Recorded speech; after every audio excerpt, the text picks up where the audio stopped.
Nice. 18 points total? Yes. Very nice. A blast of lightning smashes into the back of the ogre, and there's blue goo that's now painting Bagaforth. Ew. Irina?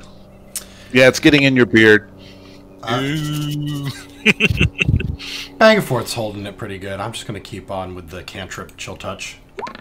Alright. And that time I might have hit 14. Oh yeah, for 4 more points. Excellent. Excellent. He is not dead. He is, however, very, very unhappy. Valadrin.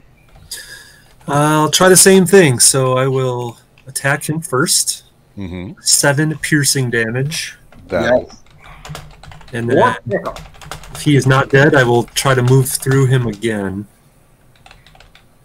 That'd be a dex, right? It would. Ooh, 18. That will work. Put yourself where you'd like to be. Assuming you're still adjacent to him. Alright. And Bagaforth. We'll go back to the Warhammer, because that was working better. Not this time. Ooh. I assume a 10 doesn't hit. A 10 will miss. Oh. Oh. Oh! Oh. Oh! Yeah, so... Oh, God. Puny Dwarf. I'm assuming a 22 hits. Yes. Oh, protection. I was going to do protection. Ah, protection. So I now have disadvantage. Yes. Thank you. Yes. So Thank with you. an 8, Thank you very much. will miss. An 8 will miss. An 8 will miss. We then go to Zeku.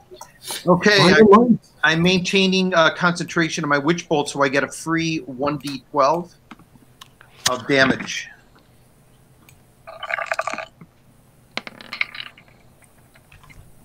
Eight damage. And he comes crashing to the ground. Zap. Yay! Yay!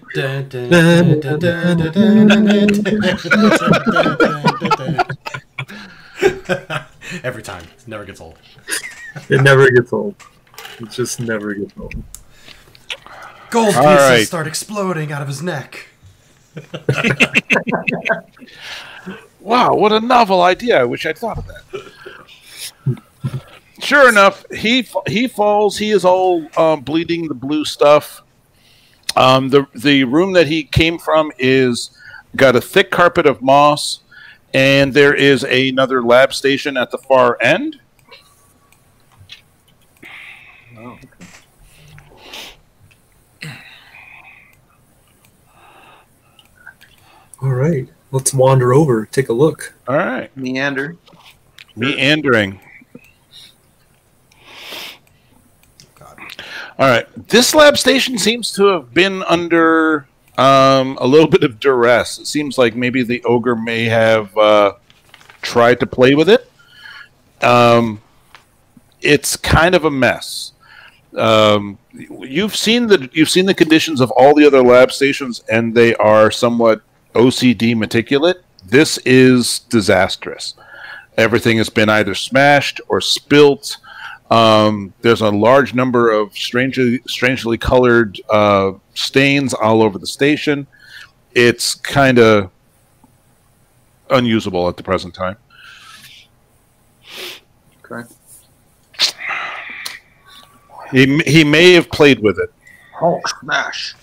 Effectively. All right. Is this a door over here? Open. There is an archway over there. I'm going to do a quick search through the station, though, to see if there's anything worthwhile, notes, money, anything that might be there that Nope. the ogre No, sorry. smashed. Sorries. It's all garbage. Valadrin, how far is your vision? I do have dark vision. I don't know. I guess it would just be normal. Dark vision 60 feet. I'm not sure what All right. regular vision is. So you see down the hallway. All right. Very nice. Da-da-da-da. All right. Looking up there, you see another room We're following. with a similar carpet of moss, although a slightly different flavor of it. You can. Did you just taste the moss? No. But even though he doesn't have nature or any sort of knowledge, he can at least tell that it's a different kind of plant. I'm going to tell you what I tell my 3-year-old. Get that out of your mouth. Does it look like weed? I don't know. I suppose you can go and make some attempt to smoke it. Wait a second. Has DC legalized yet? Yes. It's fairly legal here, yeah. More or less. You all need it to be. From what I hear. You know. From what I hear. From my I can neither confirm nor deny. Are there any enemies visible? Nothing in that room wants to rip your face off. I'm going to carefully walk in. Yeah. Okay.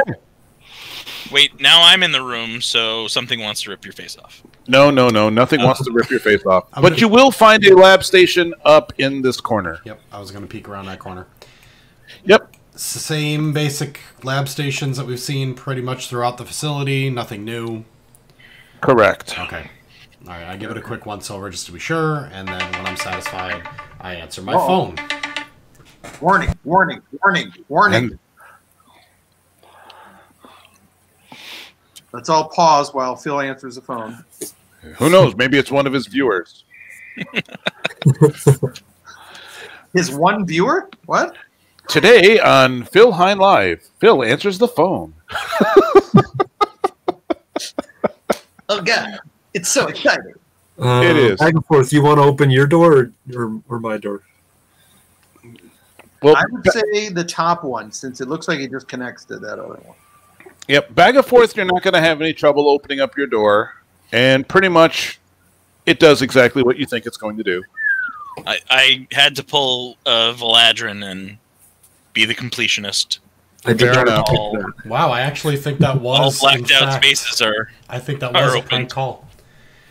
Were you being robocalled? No, somebody called me up laughing on the other end and then said that they wanted to speak to Philip, and it was some kind of survey company, so I blocked them. Huh. Yeah, I think Weird. you're right. I legitimately think somebody just tried to prank call me on stream. What a douche. Blocked. All right, I'll go ahead and try to open the door in front of me then. Okay.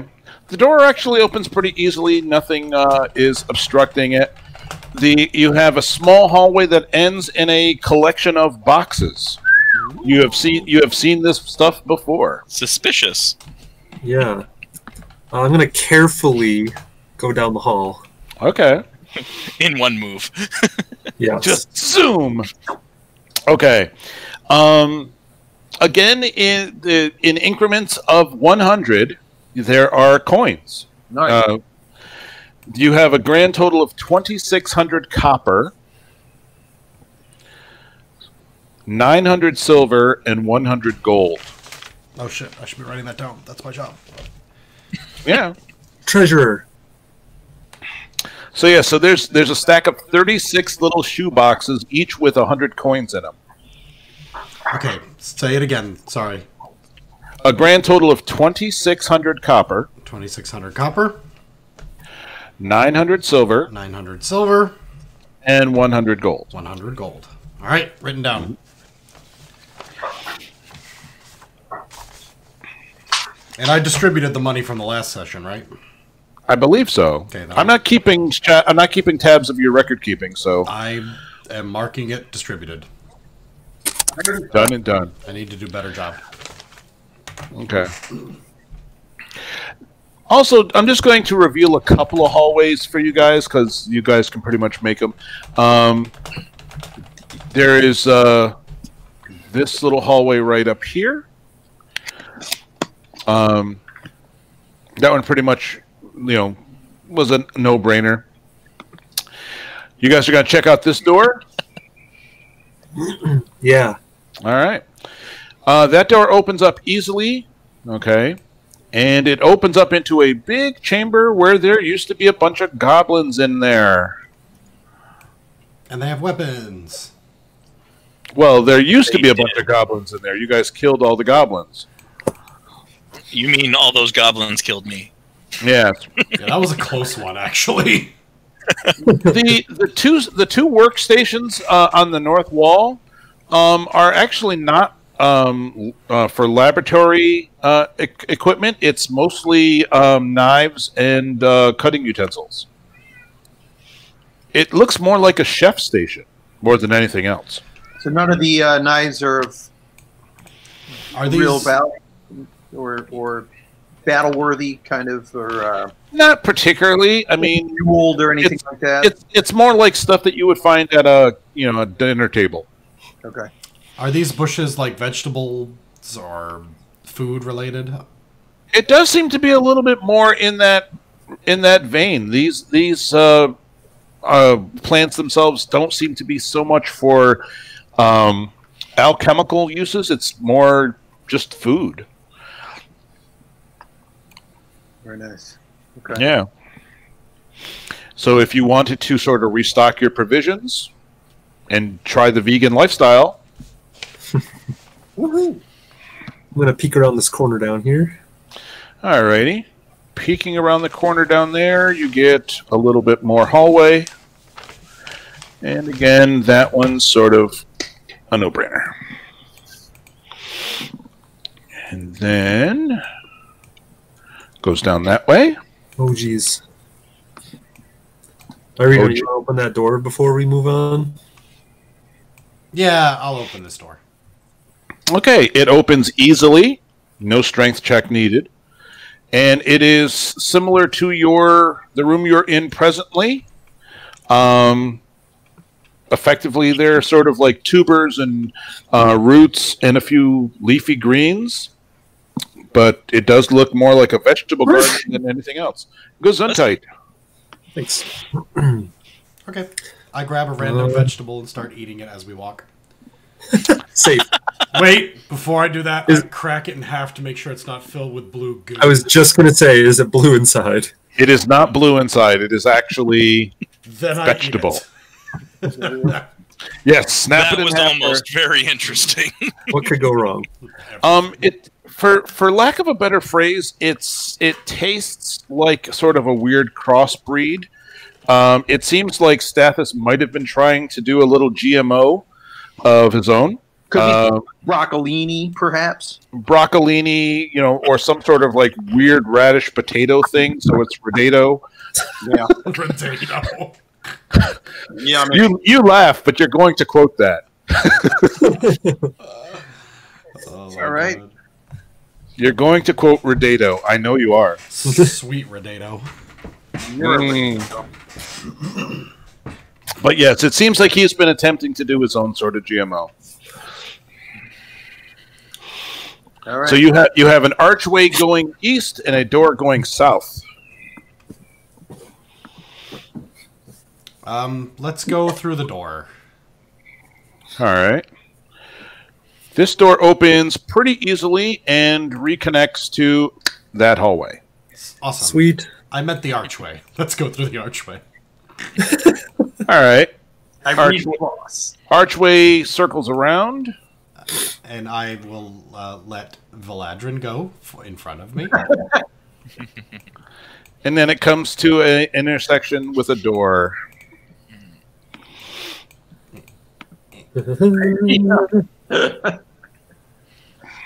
Valadrin, you look a little Obi-Wan. Doesn't he, though? In real life? Yes.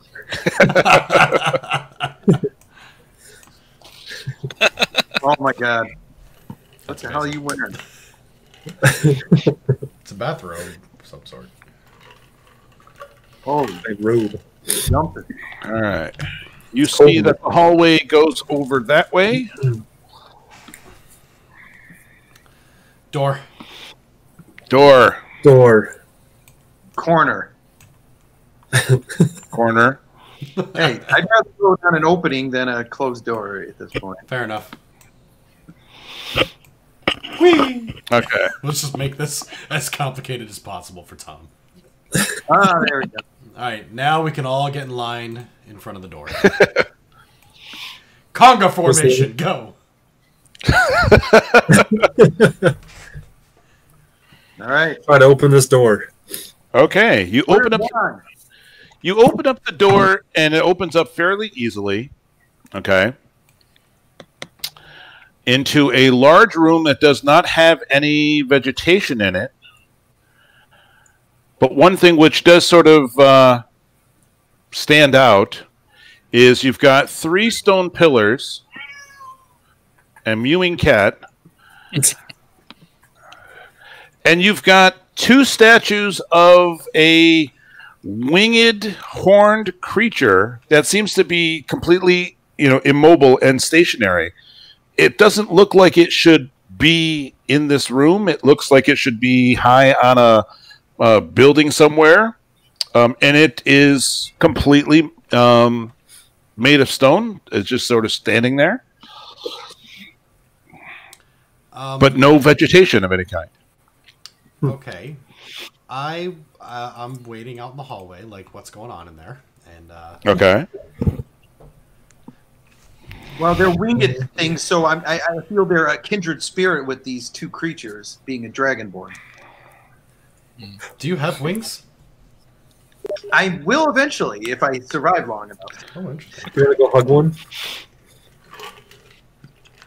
The 3 pillars. Anything ornate about them? Just No. columns. No, in fact, if for anything else, it looks like this room might have been left sort of its an original state. Most of the other rooms have been repurposed into, cultivating plants of some sort or analyzing plants. This one seems to have been left pretty much alone. There's nothing growing here.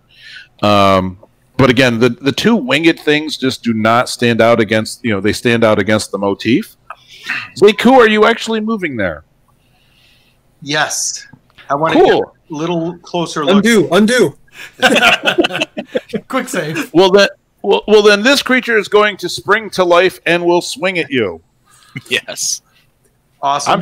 I'm surprised I caught anybody with that. Anytime the DM says, "Are you actually doing that?" The answer is no, I made a mistake. Does he see anything past the archway before he gets attacked by the gargoyle? Just the corner. Okay. If someone asks you if you're a god, you say yes. But yes, this thing was clearly a gargoyle, and again, under normal surroundings and habitat, this thing would be a perfectly disguisable creature, but it's like being the best looking tree in a hole. It stands out. So he's going to reach out with his claws and attempt to hit Zeiku. You just got No. It doesn't. Will a 9 hit Zeiku? Negative. Okay, then I now need initiatives, please. I rolled a 2. You do have a 2. Valadrin is right there with you. I'm not fast. That's okay. Between Bagaforth and Zeiku, who would like to go first? Back and forth. Why don't you go ahead? Yeah, it's going to take me a couple turns to get there with you. All right. Let's see here. 1, 2, 3. Well, you don't get to move yet because on 16 I get to do my thing. All right, fantastic. So the gargoyle right by Zeiku is going to take 3 shots. What? One with its claw. Sorry, 2 shots. One with a claw, one with a bite. So first the claw. Will a 17 hit? That is correct. All right, and the bite. Will a 13 hit? Nope. Okay, so you get clawed. 7 points of damage. 7 points of damage. All right. All right. The other one flies over here to Valadrin and will attempt to claw you. Oh boy. And rolls and gets a total of 6. I'm Nice. assuming it's going to miss. Correct. Okay, Bagaforth and Zeiku. Back and forth. Can you? Yeah, I'll come over and heal you. Hold on. You could take your turn first.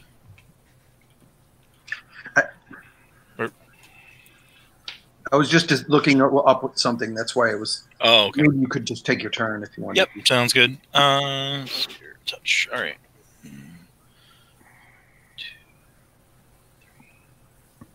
Yeah, I can get there. Oh, certainly get to him. All right. We will. Where is it? Cure wounds. 13. Nice. Zeku is back to happy. Thank you, sir. Zeku, it is your turn. All right. Okay. I need to cast something.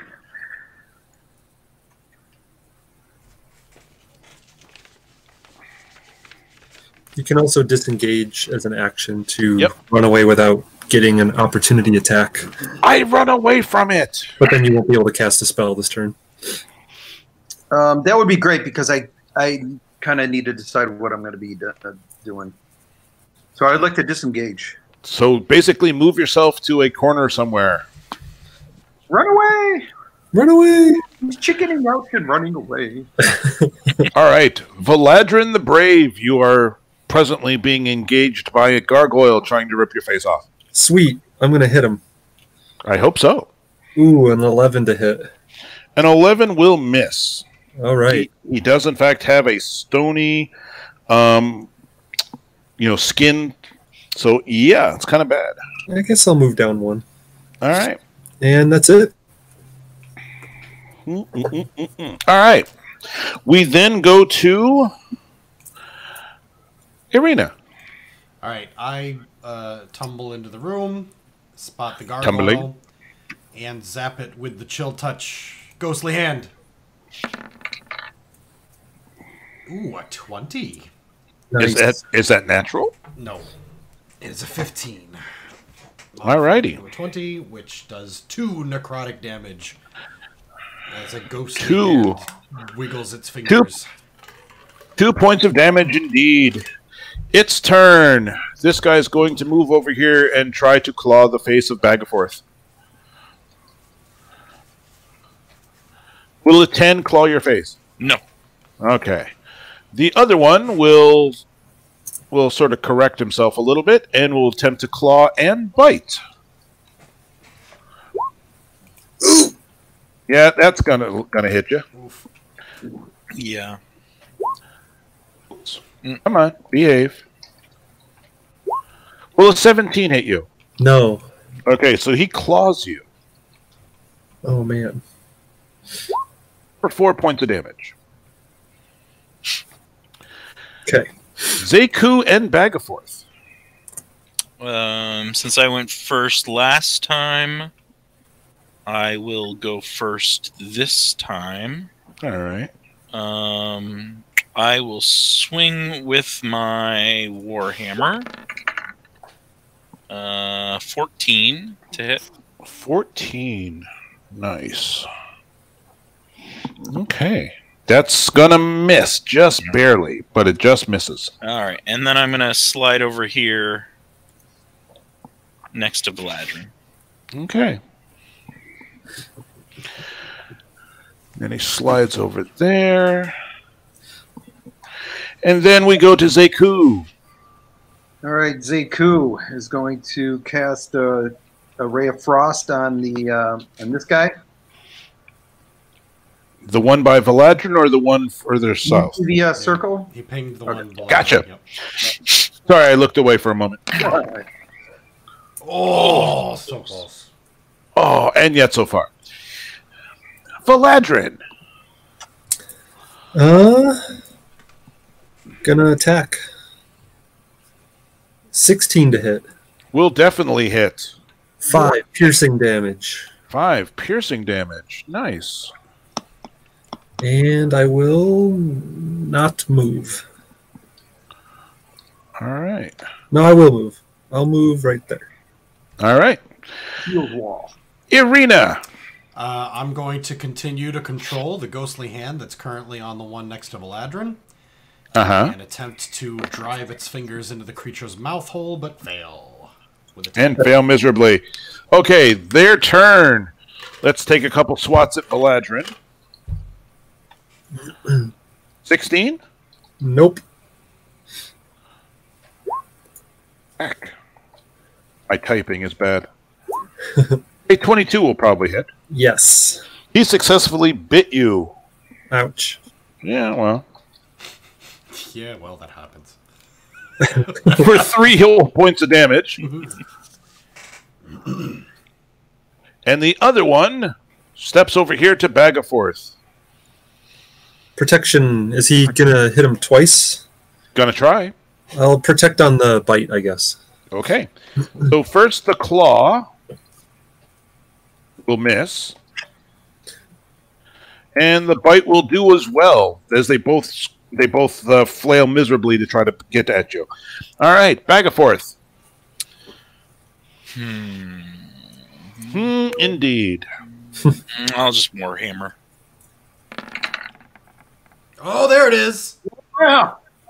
Oh, Is that natural? That was a natural 20. yes. Nice. When it's got that green border, that means it was natural. Nice. I'm seeing all your dice show up. It's great. Yep. So 12 total. 12 total on this guy. Nice. All right. Very nice. All right. We then go to Zeku. Okay, I'm gonna use my Ray of Frost once again and hopefully hit. And That is not going to do it. Valadrin. War pick. War pick indeed. 7 piercing damage. yeah. Nice. You're hitting a lot, man. It's great. It's really all I can Pick. The one thing you guys are noticing is that the impacts don't seem to have as much of an impact as you're expecting. But the pieces that you're chipping off are definitely blue inside. Irina. Noticing that this one over here just took a solid hit, she will redirect the ghostly hand, which crawls across the floor like Thing. Crawls across the floor like Thing. And then leaps onto it and starts pulling at its tail. Woo! Ooh, Nice. for 5 necrotic damage. 5 it is. Let's see here. So close. You're definitely in serious trouble. Their turn. The things that were chipping off or knocking. So they are actually stone. They Or seem to stone-like. They are very stone-like. They do not seem to be entirely flesh and blood. I mean, they certainly, definitely, they look like gargoyles. You've heard tales of them from your fathers and forefathers and so on and so forth, but they're not behaving exactly the way you're expecting to. Yeah, I thought they were my cousins, and now they're attacking me. It's not cool. Yes. Well, It's not fair. They were from the wrong side of the family. Valadrin, are you offering protection to Bagaforth? And is it against the claw or the bite? The bite. All right. So first, the claw. The club. 15? Nope. All right. Swinging. And the bite That would. Ouch. misses Nice. because of the protection. Good choice. Because of the protection. I'm useful. The one over by Valadrin is taking 2 swings at him. No. Claw at 14 and a bite at 12. They Yes. both miss. All right. Bagaforth and Zeku. I will Warhammer again. Seems Warhammer in Hammer. fact. Nice. 21 to hit, 7 damage. Nice. 3. All right. Zeku. I'm gonna slide over a little bit, but continue to hit the guy, hit the gargoyle in front of Daggerford. All right. Frost. Oh, 14. Just misses. oh, damn. Let's back Yeah. up. Valadrin. War pick. War pick. Ooh, natural 1. That kind of sucks. On both times. On both. On both. You just stabbed your own foot. Oh my god. Irina. I'm going to keep tickling the one that is fighting Bagaforth, but that fails as well. Oh my god, you guys suck. We saw Okay. Gentle massage. Go back to farming. All right, first let's take care of Valadrin. All right, the first one misses, I'm assuming. Yes. And the second one misses, and you're still protecting against the bite? Yes. All right, so the claw only got a 12. Oh, man. Yo. The bite misses. Whew. Yes, that protection has come in handy an awful lot. What Yes. is My hero. what does the It's protection like offer? my one thing. What was that, Stu? What does the protection offer? It gives... It gives disadvantage. Basically, I have to roll twice and take the lower. Okay. So, Bagaforth, it is your turn. This thing looks very unsteady. Warhammer. No. Nah. Zeku! Ray of Frost. Gotta hit one of these days, right? Nope. Wow. 2 max damages blown. You guys are not filling me with a lot of confidence. Valadrin. You know the drill. Yes. There it is. 7 piercing damage. 7 points of damage. Irina. Chill touch. God damn it. I love how you guys are shouting your attacks like you're Pokemon. Warhammer, go. Arena, use chill touch. It's not very effective. Okay. Sacred Flame, I choose you. All right. First, let's go. Let's try to hurt Valadrin. Hurting. A Ooh, 22. that hits. A 22 on the bite. 22. Hurting first, Gordon. 6 points of damage to Valadrin. Ouch. Not bad. You can take it. A claw. 17 on Bagaforth. No. That's a miss. Very nice. All right. So we have potentially a natural 20, Uh-oh. but a miss. Bagaforth, it is your turn. Warhammer. Somebody hit. That's a hit. Yay. 20 for 3 damage. All right. It is not dead. It is severely hurting. All right. Hey, Zeku. Try it again. Ray of Frost, same guy. Come on. 15. That will do it. This one drops. Hey. Yes. Freeze his ass. Valadrin. War pick. War pick. 9 piercing damage. Nice. See, you can't even not hear it anymore, can you? You can't not hear it. It's like every single time, it's just going to be like, yep, war pick. I got y'all trained. What did you do last night? Well, I was a Digimon. Okay. Irina, it is your turn. Arena uses chill touch. Of course she does. Not with that roll. Not effective. All right. I am once again going to try to rip Valadrin's face off. No. How about bite your face off? Oh, that's Dang a it. bite. He takes a bite. I will bite your face off for 5 points. 5 points. It's Just a only cheat. a small amount of face comes off. A teeny tiny little bit. A little bit of Hannibal. All right. Bagaforth. I will. I will move around and then here. Flank him. Well, that's up to Valadrin. Yeah. But I will move here and then Warhammer. Warhammer. Yes. 8 damage. That's enough. He goes down. Yay! Yeah. Boom. Dun, dun, dun, dun, dun, dun, dun, dun. Yeah, from what you kind of remember, I mean, you guys have heard tales of gargoyles. These things were not your standard run-of-the-mill gargoyles. Something was off with them. Were they blue inside? They are still blue inside. They're not made of rocks. They're fleshy, kind of. Yeah, they're like I said, they're not what you really expected. Alrighty. Is there anything over here? There is nothing over there. What This about- room, in fact, seems to have been pretty much unused. Anything in this corner? Just to kind of save you a little bit of time and energy, that corridor does line up.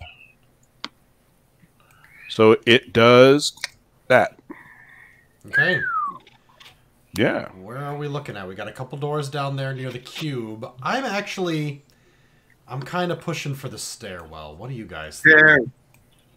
Well, should we? You think we're going to need a rest to kind of get our spells back? And Also, a long rest is a possibility. oh, wait a minute. Hold on. There's some doors to the southwest corner. There are. Yep. There's still some places you haven't gone Why yet. don't we, try those, guys? So that's the room with the gelatinous cube in it. Yep. Oh, is that what that? Oh, No. Well, no, there's still a door. Oh, There's one below it, from the room we fought all those goblins in. There is a door that does not lead here. I put Arena next to it. I see it. Yep. Yeah, let's check it out. All right. I Do it. will let someone whose health is full check it out. That might be me. Anybody want to dish out some healing before we go in? Yeah, before the door opens, I'm gonna do some lay on hands. Okay. How much of that do I have? I think I have like 20 or 15. All right. Now I am going to sort of fast forward through some of this after he does his lay on hands. I'm gonna heal myself for 15, Nice. putting myself at 25, so I am out of lay on hands. can I ask a question about the gelatinous cube? Sure. So you guys spotted it, but didn't fight it? Like, what exactly happened? They opened up the door. They saw a gelatinous cube, which normally is not even a thing. They're usually so transparent that they're easy to miss. This one has a slightish blue tint to it, so it looks kind of like a blue cube in the middle of the room. So they opened up the door, saw it, and went, "No, thank you," and closed the door. Okay, yeah, because in a past life, I have a horror story involving a cube, which I think some of you may have also experienced in that similar past life. You got a 13-year-old cleric's eyeballs boiled out of his face. I'm not going to sleep tonight. Oh, what was his name? I don't remember. Harville. Marvel. He wanted to be an adventurer just like you guys. Yep. He was on his way. He had showed a lot of promise. He did. He spent his money on equipment. He was brave. Poor NPCs. All right. You want me to open the door, or you want to do That it? door. That sounds like All a right. great idea. All right, I'm going to reveal a lot because there's nothing that's going to try to, eat your face. All right. So you get one room that is got a large, a good number of those large mushrooms and such. No lab station, and also nothing in there tries to eat your face. It's still a different flavor of mushrooms that you've seen in other rooms. Okay. Hallway continues. You can get back up there to the gelatinous cube if you want. Wait a minute. Is the gelatinous Is cube the door possibly open? going through that fucking...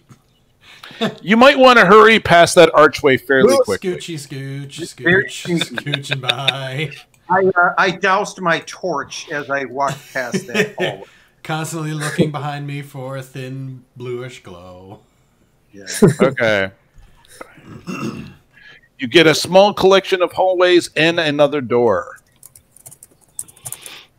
Who built this crazy hallway? There Random must be dungeon something. generator built this crazy I need to hallway. go look. Of course it's a random dungeon generator. You think I make this stuff by hand? I have seen this random dungeon generator myself. I have used it many times. I recognize I know. the bullshit hallways. How can you say no to a free dungeon generator online? Only a madman would build a hallway that basically is a pig's tail.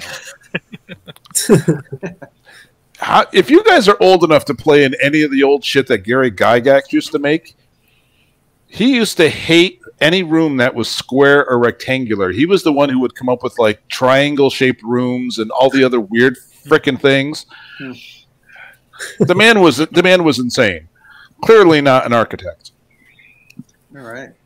I would like a perception check from Valadrin or whoever else is going to open up the door. On the other side, you hear a Natural one. A natural one, in fact. It sounds like a door. It smells like a door. Cool. I try to open it. Everything about it screams door. I'm gonna open it or try to open it. All right. It opens fairly easily, and when it opens into a good-sized room, but you see a big pool of water in the middle of it. Wow. And you sort of see among all the mushrooms and such some movement. Nothing is rushing out towards you. Everything seems to be running away from you. Does it look like the same little flump guy from earlier? No. In fact, these things are intentionally trying to hide, so you don't have a good shot of a good glimpse of any of them.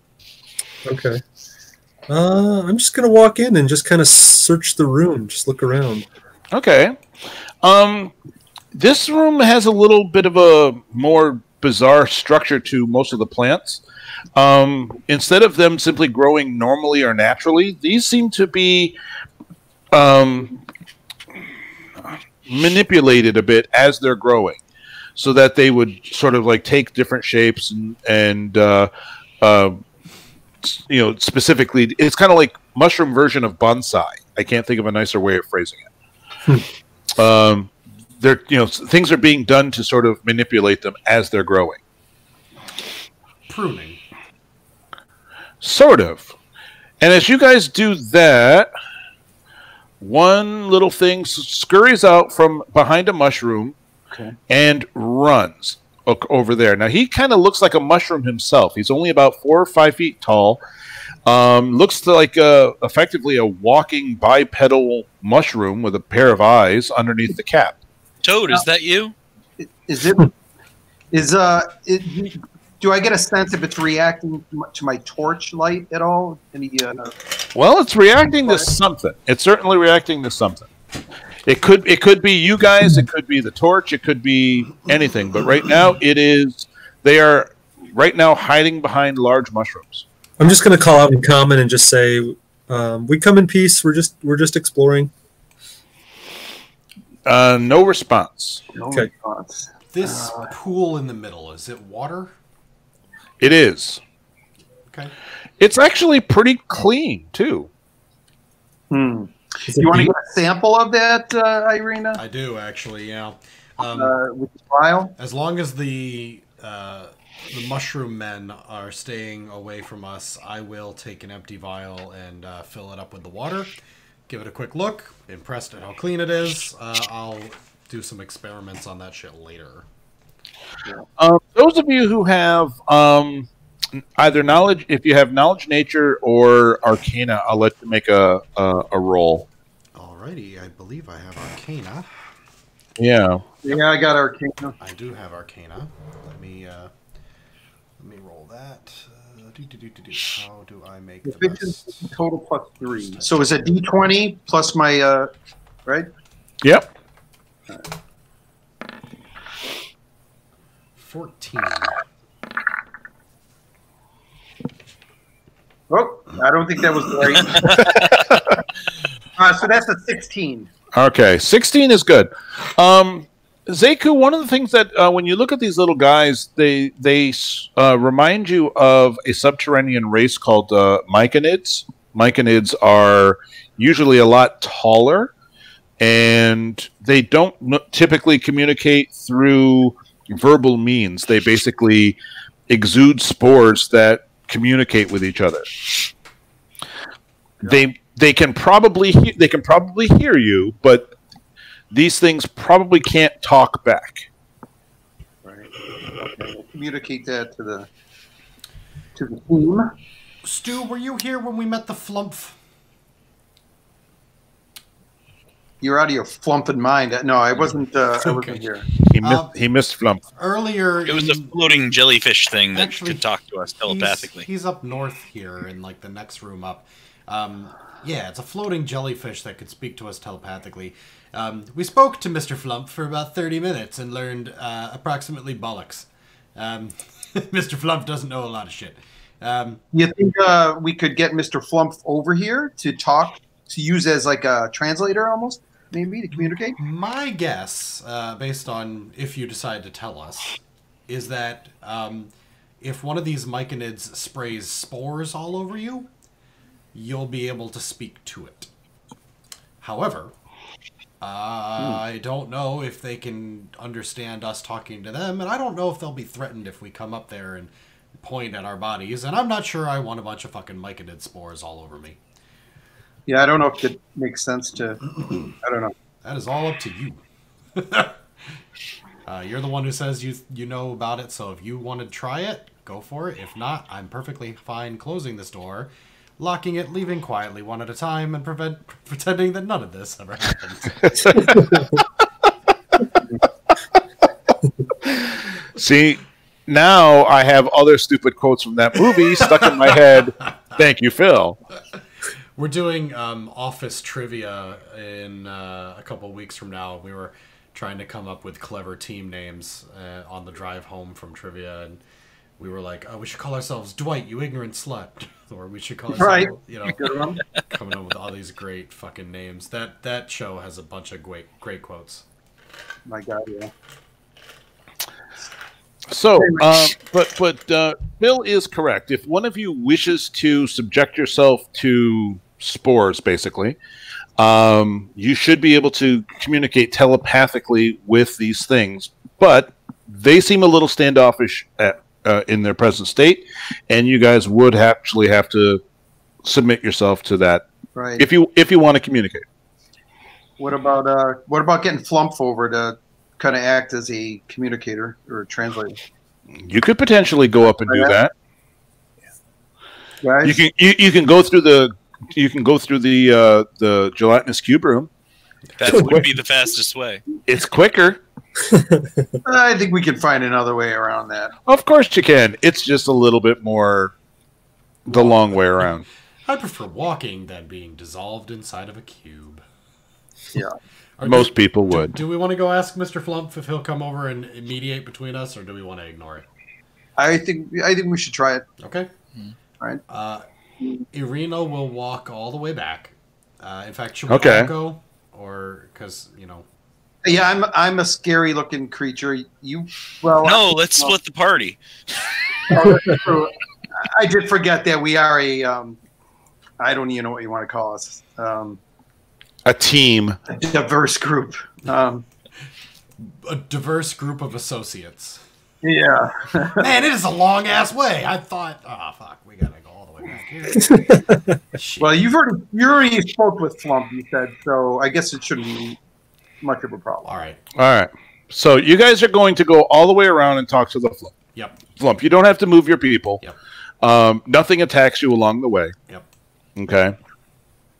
And the Flump is perfectly willing to agree to it. Come along. Yeah. He doesn't have any particular reason not to. So the Flump comes along. Okay. Sweet.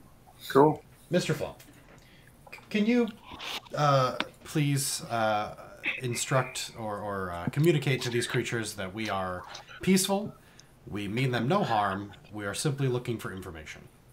I love how you guys are playing telephone between Myconid and a Flump.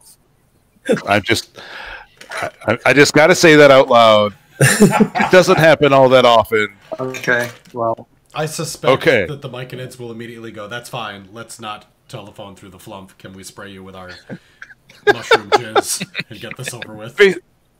Basically, yes. You're totally accurate. The they seem to be a little distrusting of the flump, and the flump relates this. They seem unwilling to deal with me. They would rather deal with you directly. They seem afraid of me for some reason. That's weird. Okay.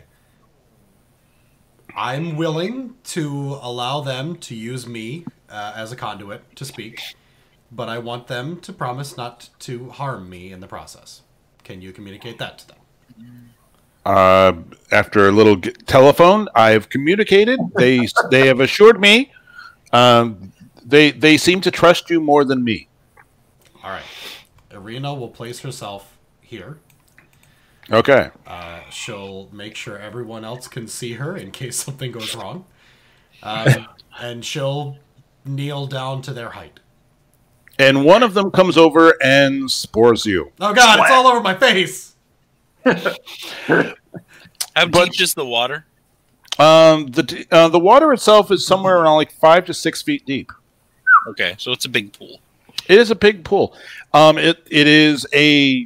not cut in the stone. It looks like it's actually just an indent in the stone, but the water itself is very, very clear, so you can see straight down to the bottom.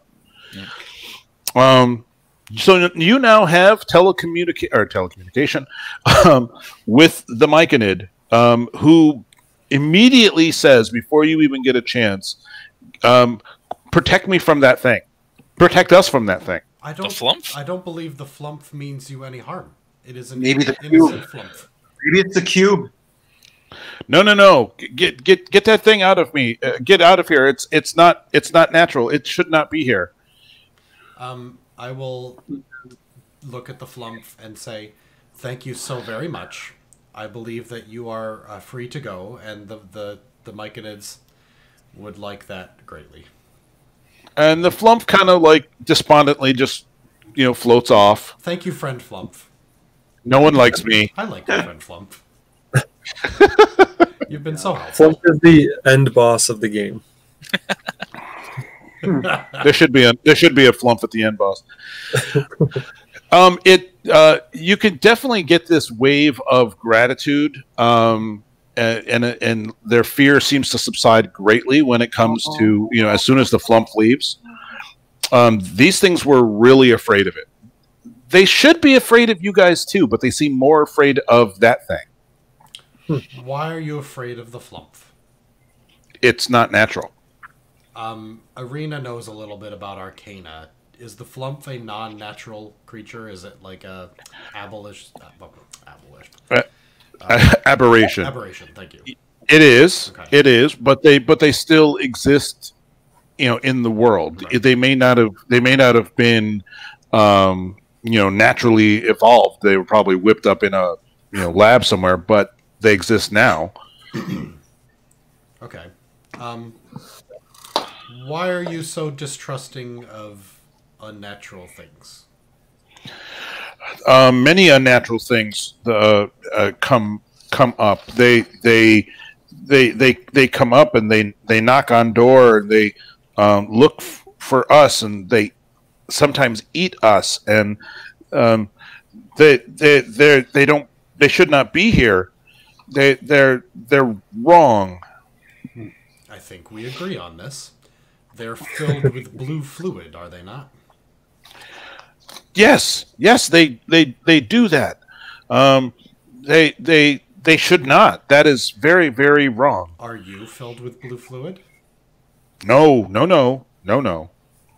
That's good. Do I believe them? You can believe them if you'd like. You can make me a wisdom check if you prefer. There's a skill called insight. I think that might be. That would be the one. Oops. Oops. I missed a space. That's all. 16. Oh yeah, he seems to be sincere. Okay. We are investigating the source of these unnatural creatures. Do you know where it comes from? Oh, they come from down below. That makes perfect sense, and it is the last room that we have. Fuck. So, those were stairs down, right? Yep. The man keeps the things from coming up, but he does not do that anymore. And now they come up, and they come up often, and they want into this room. Damn. Okay. What's in this room that they want? Us? Yeah, they want to eat the myconids. You do look tasty. Because they're wow. I will not communicate that. That is. You should be on a pizza. Do the myconids understand common? They seem to be paying more attention to your emotional output than the stuff that Arena lacks emotional output. Which is always surprising that you turn out to be the mouthpiece of this party. I hate people of all kinds. I will be a diplomacy person. But the Flump and the myconids are not people, right? Well, that's the thing. No, they're not. She lacks empathy toward others, but she's very curious. So it's like, do I have a chance to have spores that let me telepathically communicate with a mushroom creature all over me? Sure. What the fuck? Sounds fantastic. That sounds like something I'll put in my biography. Okay, so I think that basically goes along with what we've kind of figured. The blue things are non-natural. They're created by this fluid that I accidentally sold to some amateur wizard and created an evil monster. Sorry, Zeku, you'll have to figure that one out on. And and they're coming from floor 2. We should go get a long rest, and then go downstairs. A long rest is a good idea. What are you? Any questions that you guys would like to ask via Arena? I got nothing. You can rest here if you'd like. Yeah, I was gonna say, mind if we crash here, guys?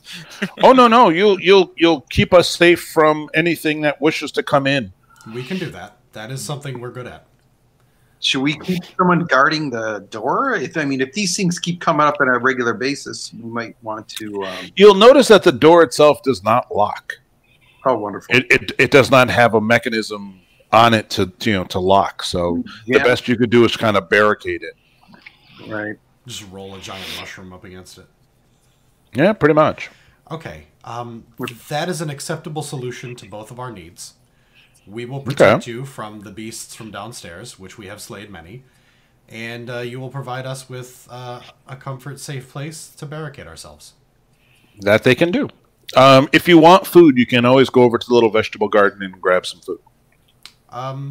That sounds. Or you can always just eat the beef jerky you've got in your packs. What do the myconids eat? They themselves are plants, so they just sort of like put themselves in the soil and absorb nutrients directly. Okay. They get all that sun in the room. Yeah. Yeah. Chlorophyll. All the zero sun. But also, you notice that it's like from a myconid standpoint, these guys are sort of runts. Myconids are usually like 6 to 7 feet tall. They're a little bit more imposing sometimes. These guys are sort of like dwarf myconids. They're juvenile. Irina does not care about their feelings. She asks, "Why are you small?" We are just this way. We don't know. The man knows. I think the man may have brought us here, but we were born here and we grew up here. Maybe we're not done growing yet. Do you always live in this room, or did you used to inhabit the entire building floor? We used to walk around and help tend the gardens. I understand. Very good. Hopefully, there are a lot of gardens to tend, but we can do this. Hopefully you will be able to do that again soon. Let's rest for the night, and then we will clear out the second floor. All right. Awesome. Well, your night goes by uneventfully, so you guys will definitely get all your hit points back and everything. Yep. When you do wake up, whether you're having a guard or posted or not, you will find a small number of spores just floating in the air, and they will be landing on your clothing and your hair and on your beard and such. They can't really help it. Myconid Sports, Myconid Army later. You're not going to be able to make your own Myconid army. Curse you! I can do what I want. This is D&D. Chances are you think that Stathis may have grown these four. How he managed to do it, you're not sure. I will squeeze the information out of him. Your level of horticulture is a little bit out of whack. I am going to collect 1 vial of Myconid spores. Fair enough. Like I said, you have so many vials on your person right now. If it is unusual, I have got it in a fucking glass jar. Speaking of, I'm going to get some water, and fuck it, I'm going to get some alcohol. Okay. I'm going to get fat, but whatever, I don't give a fuck. That a boy. Yeah, I guess I'll do the same. Everyone go get alcohol. Happy St. I Patrick's am out of alcohol, thank God. Water is good. Water is good. I myself have been trying desperately to stick with water and not use any of the other sugary possibilities. Yeah. I gotta go get some.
So these guys are all third level.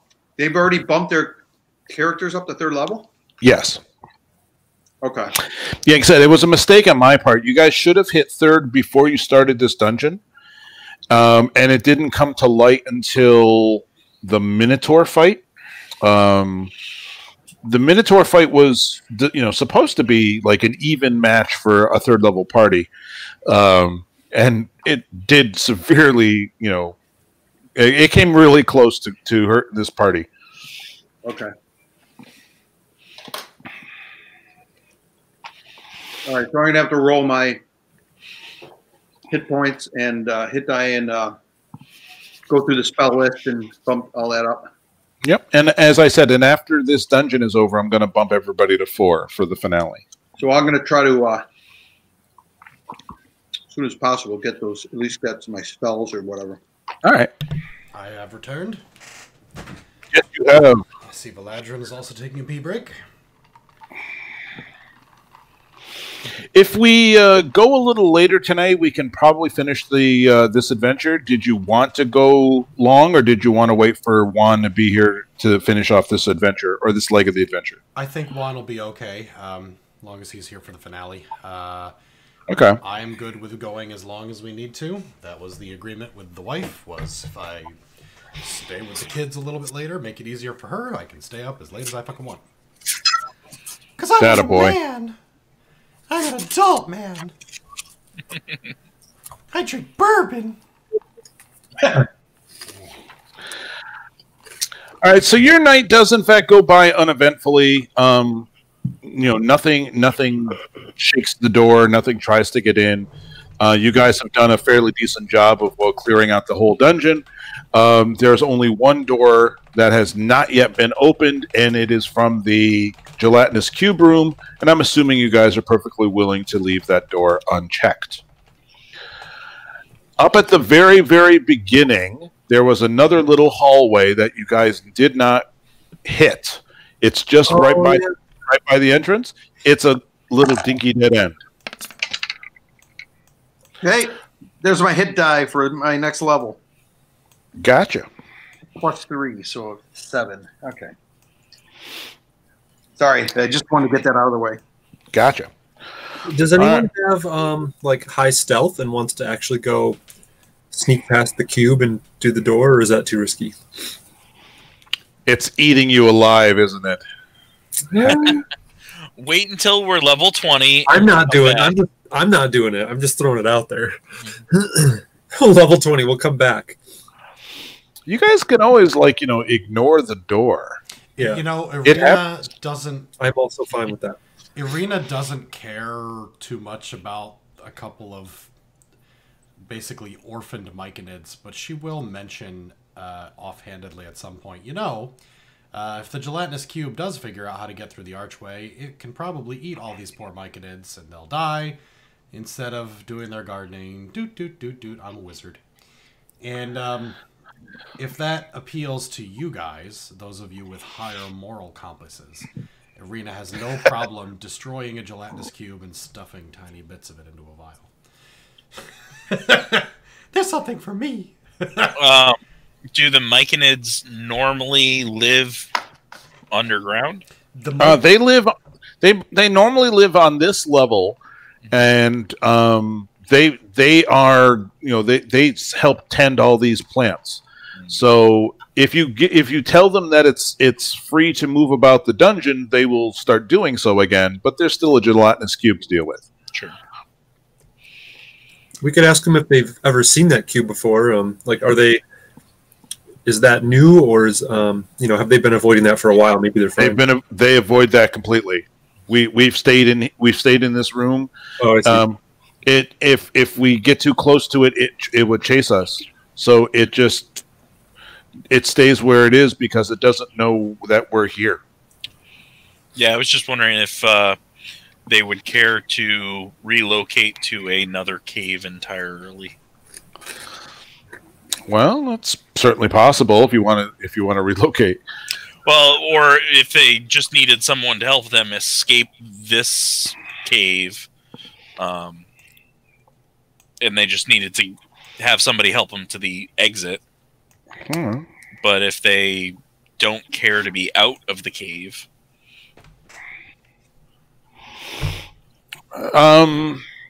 they're kind of torn. This is their home, and this is the only home that they're knowing. So they're definitely fearful of going outside or going somewhere where they're not comfortable or familiar. But at the same time, gelatinous cubes suck. So they're really not, terribly eager one way or the other. If we can put a stop to the source of these constant incursions, and then there might be an argument for getting rid of the gelatinous cube, if only to make this cave hospitable to the myconids. Again, Irina personally doesn't care. She lacks the empathy to give a shit. But the other doors are locked.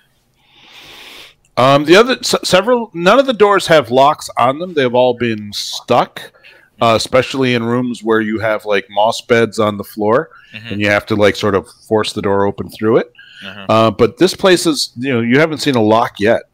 Yeah, so there's 2 doors and then a third archway.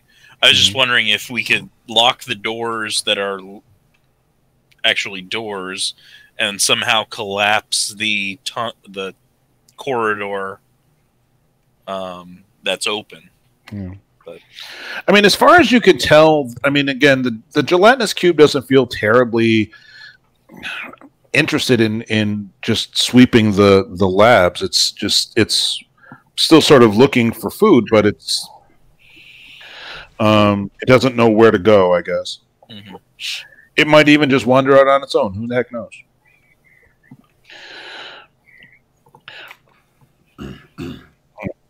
all right, well, let's head to the basement. I'm thinking Basement it is. Sounds good. All right. Alrighty. So, Now we have to remember how to take the entire party from scene A to scene B again. I think you may have done it. I think so. All right. You have a very, very long stairway going down. It's kind of difficult to determine exactly how far down you're going. And at a certain while, the stairs themselves and the hallway that you're walking through become more and more natural. Upstairs, it looked like it was all carved stone. Now it looks like it's just sort of just cuts made into rock. And you guys end up walking into a cavern that has a slightly blue glow to it. It is completely lit up when you guys get to the bottom. All right. So you guys come out of a natural cave like so. And the blue glow is stronger to the north. Sweet. Let's go. Incidentally, All right. the only direction we can go. So. All right. So when you guys park yourselves up there, you see a lot. Okay. Well, some of us do. Okay. In the north corner of, or in the north part of this cavern, you see a large viscous pool of blue substance. It looks kind of like blue mud. It is, although it is at ground level, you can actually see it kind of swirling and almost like something inside is stirring. There, on the edge of this pool, you see a large number of rats and cockroaches that are feasting on a whole collection of aquatic creatures that seem to have been deposited at the edge of this pool. You see merfolk, you see sahaugen and sharks, and they're all just at the edge of the pool. The smell of death is pretty bad and pungent in here. Takes you a little while to recognize that also on just beyond the pool, on the other side, on the other coast of it, you see a face-down body of an elderly gentleman. All right. Now, as you are watching all this take place, you see a claw come out of the blue pool. It's kind of like an insect's mandible. It reaches up, it grabs one of the rats, and you see something coming out of the pool itself. The shape itself seems to be coming out of the pool, and then once it sort of breaks the surface, it starts to harden into what looks like a giant insect creature. Those of you with knowledge nature, make a roll. I do not have it. Not me. And when you say have it, you mean proficient in it? Yes, you have to have spent at least one rank in it.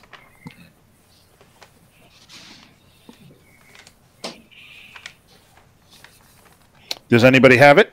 Nope. Okay. So the creature coming out, again, it looks like the shape itself is nothing but blue goo. And once it fully emerges from the pool, the outside starts to change color and texture and looks like a large insect. Let's see, many-legged insect, long antenna, two large, heavy mandibles.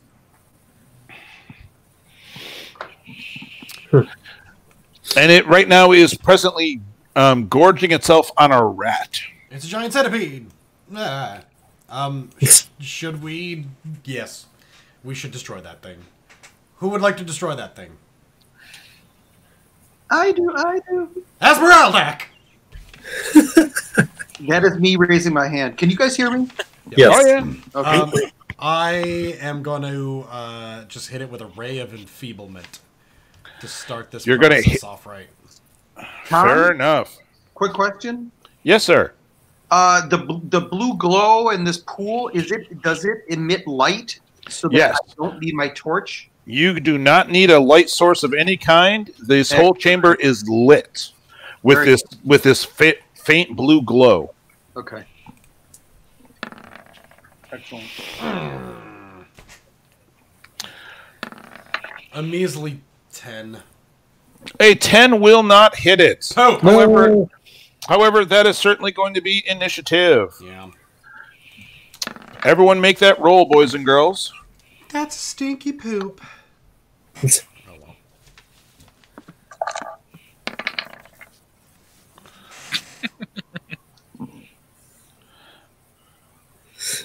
What's the distance? How do I measure that again? The icon that looks kind of like a little clock, or no, not the clock. The one that looks like a circle with the bar at 2 o'clock. Power button? Yep. It looks like the power button. There you go. Got it. Thank you. And Valadrin got a 5. Awesome.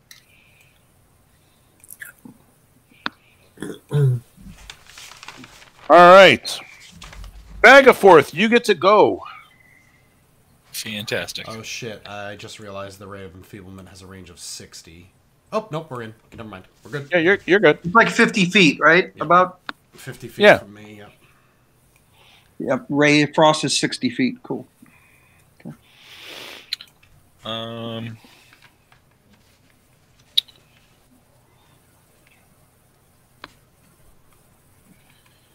Yeah, I'll just move to there.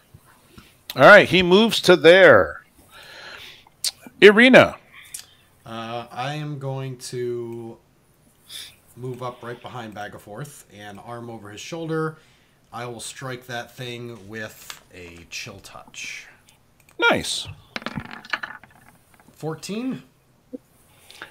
14 AC will hit. 8 points of damage. damage. Nice. Nice. Spooky tickling. Wow. Zeku.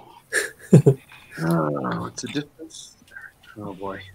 I'm going to go with the Ray of Frost, and from where I am. Can you reach it? Yeah, it's 60 foot. Okay. 16 versus AC. It hits. 4 points of cold damage, and it's slowed down by 10 feet for the next, Nice. my next turn. Valadrin. I'm gonna move up. How big is this thing? It is that big. 30 feet? It's considered a large creature. It is No. 10 by 10. 10 by 10. I'm sorry. Yeah. I guess I'll do a double move and just kind of get up to maybe. Yeah. No. Go, Stay back. go right there. Let it hit us, yeah. And that's it. Okay. On its turn, it's going to move a bit. Let's see here.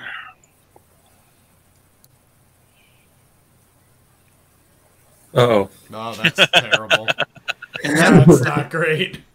Okay. and then fall down? And it spits an acid stream that hits Valadrin, Bagaforth, and Irina. I need dex checks. Oh, my God. It burns. It does. Dexterity. 15 for me. That's a good number. Valadrin, it says 16 on your thing. I have a -1 modifier. Nice. All right. 4. I'm not dex. Bag of Okay, four. so Irina, you're going to take 12 points of acid damage. Ow. Valadrin and Bagaforth, you are each taking 6 because you made your saves. Cool. Ow. I'm gonna go with ow. Holy crap. All right. We go to Bagaforth. Well, ow. I will turn and heal Arena. All right. Hellish Rebuke. Hellish Rebuke. What is Hellish Rebuke? I don't know. For 11. Thank you. I think Hellish Rebuke allows me to do fire damage to something that hurt me. 11 is great. That makes me quite happy. It brings me almost back to full. I will look up Hellish Rebuke really quick, and the people in my live stream are basically going to see a PDF. And I What will could be them, I guess. out of the way. All right. Irina, it is your turn. Should we skip you while you look up your rebuke? Yeah, No. the casting time is 1 reaction. Oh, okay, so you've got it open? Yep. Explain how. It says it's 1 reaction which you take in response to being damaged by a creature within 60 feet of you that you can see. It's an instantaneous, and yeah, you point your finger, and the creature that damaged you is momentarily surrounded by hellish flames. They must make a dexterity saving throw. It takes 2d10 fire damage on a failed save, or half as much on a successful one. That's a lot of damage. I Hellish Rebuke the thing. It hurt me, and I burn it back. I'm a tiefling. Okay. That's kind of a thing that I do. So a dexterity saving A throw. natural 20. Fuck that thing right in the tits. But still take half damage, 2d10. Alright. Plus spell modifier or anything like that? Just flat I think 2d10? it's flat, yeah. Ooh. Half of 6. All righty. Suck that damage. How many times can you do that? It's a reaction, so it's once per round. And only when something hits him. So once per round? That's Yeah. a lot. I think And it's probably... it takes his reaction, so then he can't, do like an opportunity strike or anything. Ah. I'm going to use Arena as a shield. Yeah. A couple more points and I wouldn't be able to because I wouldn't be able to react. Alright, now it's my turn. It is Arena's turn. I go, ow! Seems like you don't like fire, huh? And then I hit it with something that's not fire. Like a tickling ghost hand! It doesn't tickle. What the heck? It attempts to pull the thing into the netherworld. 15? Will hit. Another max damage. It is not dead. 8 damage. Do you wish to stay where you are? No, because lines are bad. And Valadra and I happen to be lined up. So I'm going to move... he's probably still going to move, but fuck it. At least I'll make him work for it. I'll move over there. All right. Zeku. Wait, is Zeku behind me? No, we're good. Yep, I'm good. I'm going to cast a Chromatic Orb. Okay. Oh, that's a lot of damage. 24 versus AC for 10 damage of fire. Fire. Nice. It is still not dead. And then I'm going to kind of scamper over. Oop, You can scamper. I can scamper about there. I want to get out of sight just in case he about me. All right. Even though I just burned his tentacles. Valadrin, it is your turn. Ooh. Breastically. I'm going to come over here. Am I adjacent to him if I stand there? Yes. I will go there, and I will War Pick. I choose you. Love piercing damage. Good choice. All right. It is still not dead. It is unhappy. It is not dead. Oops. Typed the wrong thing. There we go. All right. Its turn. Acid Man. Oops. Come on. This guy. He turns and does that.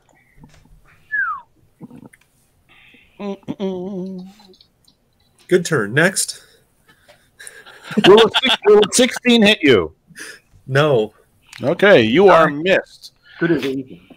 All right. And Valadrin, you are noticing that the pool of blue stuff is still churning and bubbling and swirling. It's not staying level. It's like, wavering a bit. Yeah.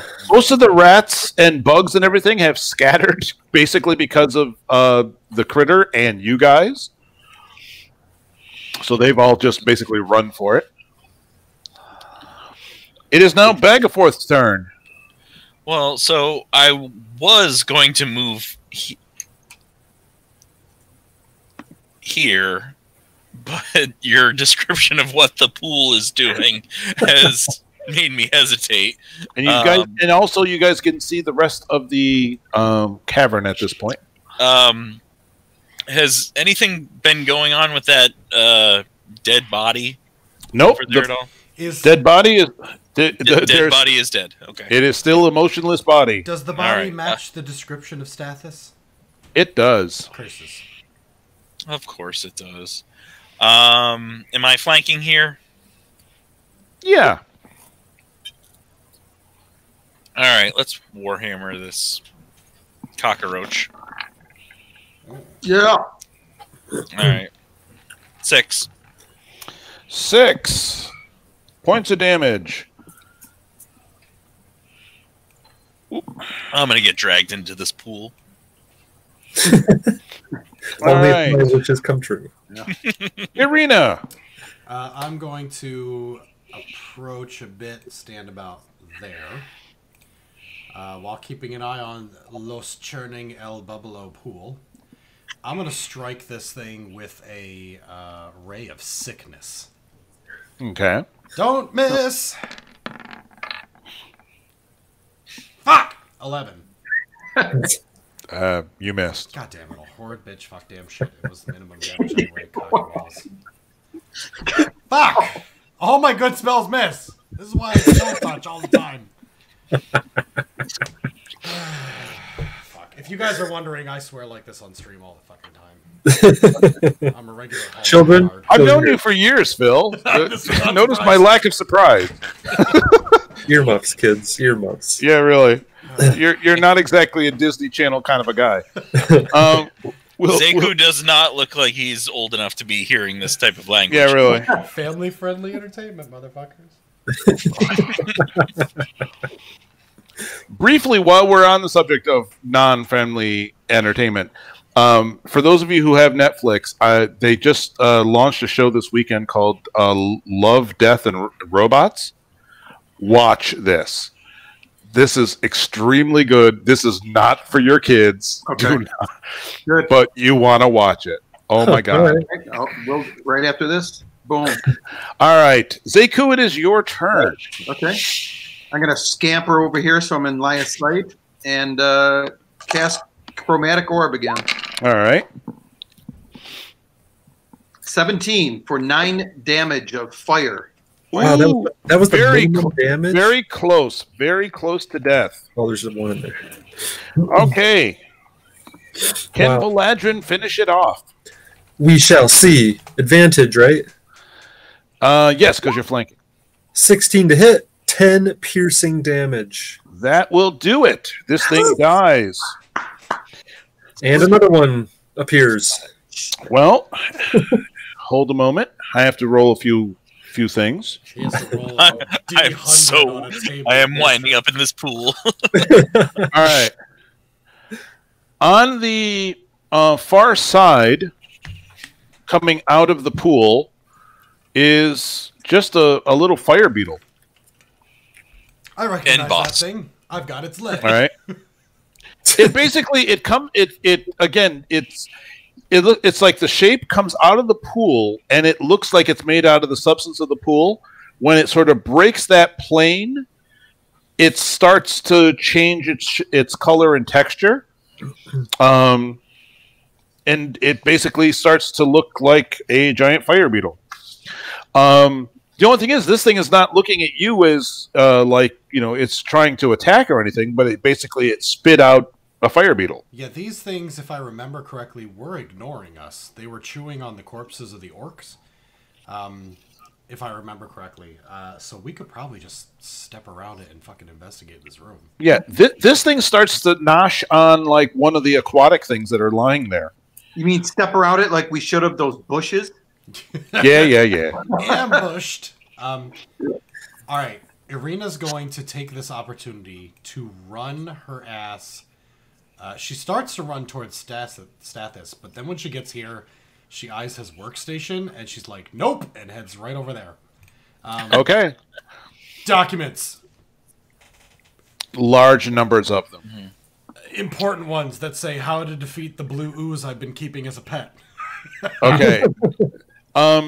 you cannot just like run up to an Encyclopedia Britannica without an index and hope for the best. I know. I'm aware. There is a tremendous amount of notes. Glancing over at the crates, are the crates sealed? They are. Okay. All right, can I shimmy one open with my knife? Yeah, sure. So I'm gonna try and drag him away from the pool. Okay.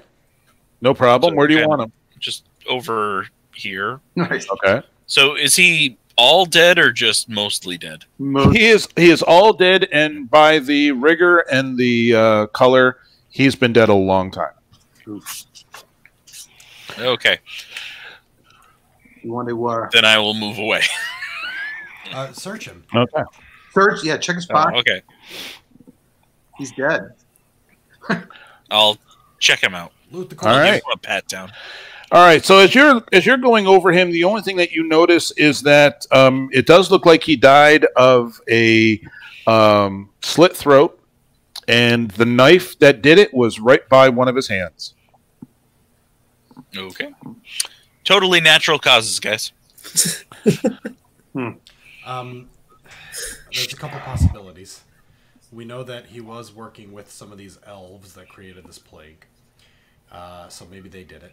We also know that randomly shit pops out of this ooze, and some of it is intelligent. So one of them may have done it.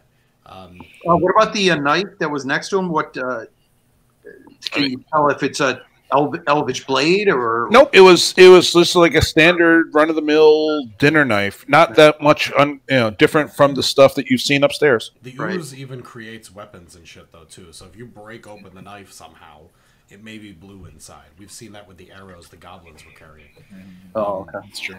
I'm curious, but it seems less important right now than figuring out what to do about it. All right, Valadrin, make me a perception check. 9er. Okay.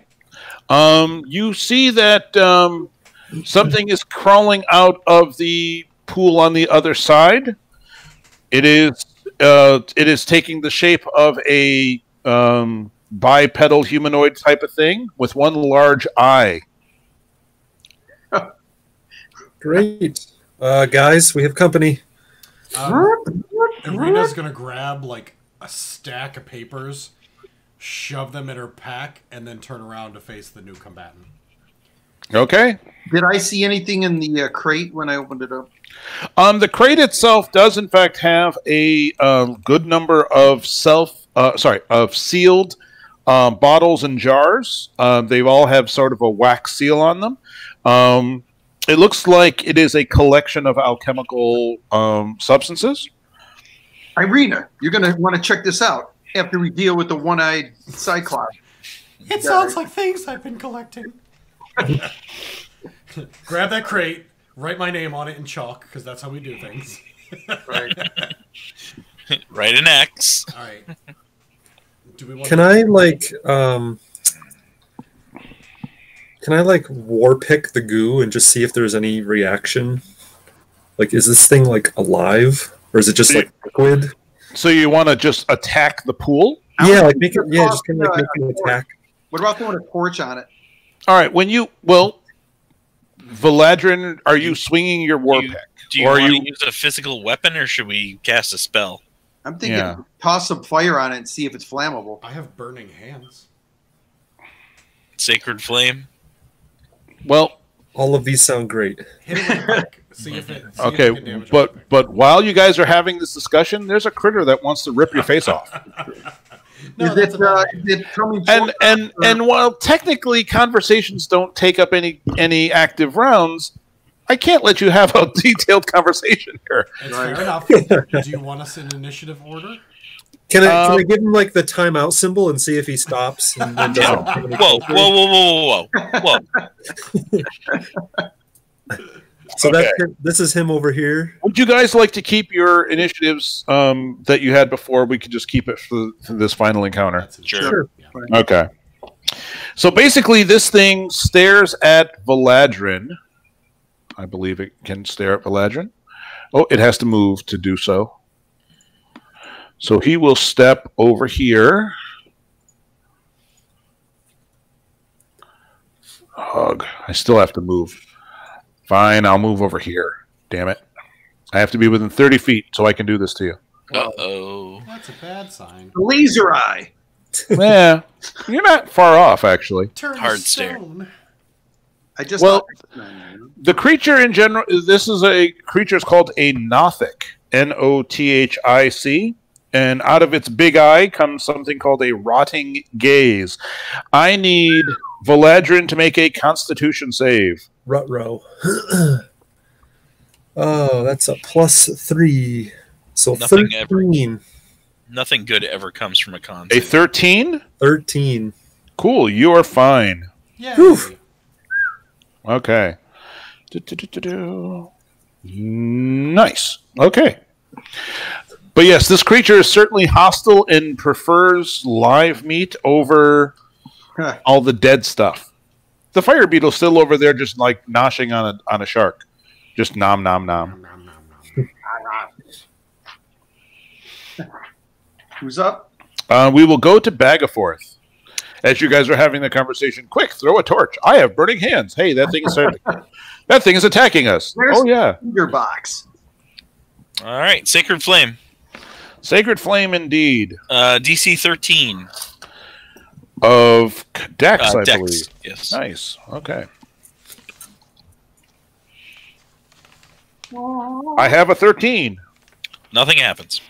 All right. Very nice. Irina. All right.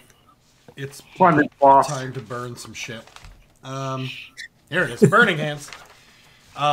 Irina's going to step over here. 1, 2, 3, 4, 5, 6 squares over. She intends to catch this thing here in the cone. Let me see. Burning hands. Oh, I do have Hellish Rebuke printed out. What a fucking fantastic idea. Past self was really smart. Current self is a fucking dumbass.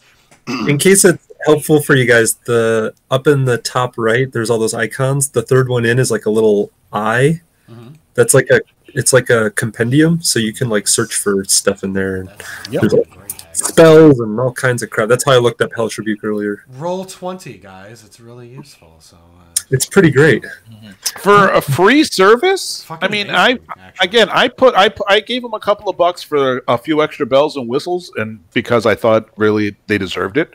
Yeah. But this is a spiffy little thing for free. Yeah, I love it. All right, Free burning web hands. chat alone. First Yeah. level evocation. 15-foot cone. So I intend to cone from here to here. Uh-huh. Oh, I'm yes. catching most of this 2-in-1. blue ooze in my burning wrath. Each creature in the 15-foot cone must make a dexterity saving throw. Otherwise, Okay. it takes 3d6 fire damage on a failed save. Half as much for a successful one. It ignites any flammable objects that aren't being worn or carried. Okay. And The pool automatically fails, and so did the Nothic. So roll your damage. Awesome. So 3d6. Please don't suck. Those are bad numbers. 6 1, damage. 2, 3. Yikes. Wow. 6 points. 6 points. Okay. The pool reacts to that. In a bad way. It was not happy. Interesting. That sounds like the best way. Zeku. Huh. Okay. Yeah, I'm gonna move here, and I'm gonna cast Chromatic Orb on the pool. Okay. 13 AC for 8 fire damage. All right. This thing has an AC of 1. Excellent. Point of order. You cannot miss it. It's a pool. Point of All order. right. Hellish Rebuke I can only use once per day because it is technically a first level spell. However, as a tiefling, I get it at 3rd level innately because I'm part demonic. So I can only use it once per day. All right. I'm kind of glad because, quite frankly, otherwise, at level 3, you basically vaporize anything that hurts you. Yeah. Hellish Rebuke is a very nice spell, but it only works as a reaction, and it's a spell. But it only works once. Okay. And Valadrin.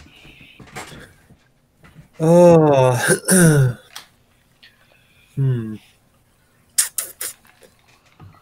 War pick. I will walk over here, and I will war pick, but I will war pick the pool of ooze. Okay. And I'm going to spend a spell slot and do a divine smite. Okay. But it's when you hit with a melee weapon attack, you can do that. So I'm gonna see if like hitting this pool has an effect, like if I like actually hit it, and if so, I'm gonna use it. It has reacted to both of the spells so far. Okay, let's give it a try.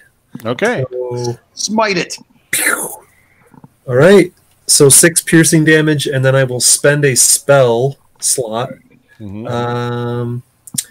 which is an extra 1d8 radiant damage. Nice. And then it's X plus 1. So I'm going to spend a level 1 spell. So X is 1. So it's 1 plus 1. So it's actually 2d8 radiant damage. Nice. Give this thing with one eye a big look, like I just stabbed your mother. So 13 radiant damage plus the 6 piercing. Damn. So 19 total. Yeah. Nice. And it's an additional d8 if it's a fiend or undead. It is not a fiend or undead. Okay. And that is my turn. Okay. So that takes care of that. All right. So my turn. The Nothic, being he's standing right there, will attempt 2 claw attacks on Valadrin. Shocking. For the ancients. Well, the first one's going to miss. Yes. Yeah.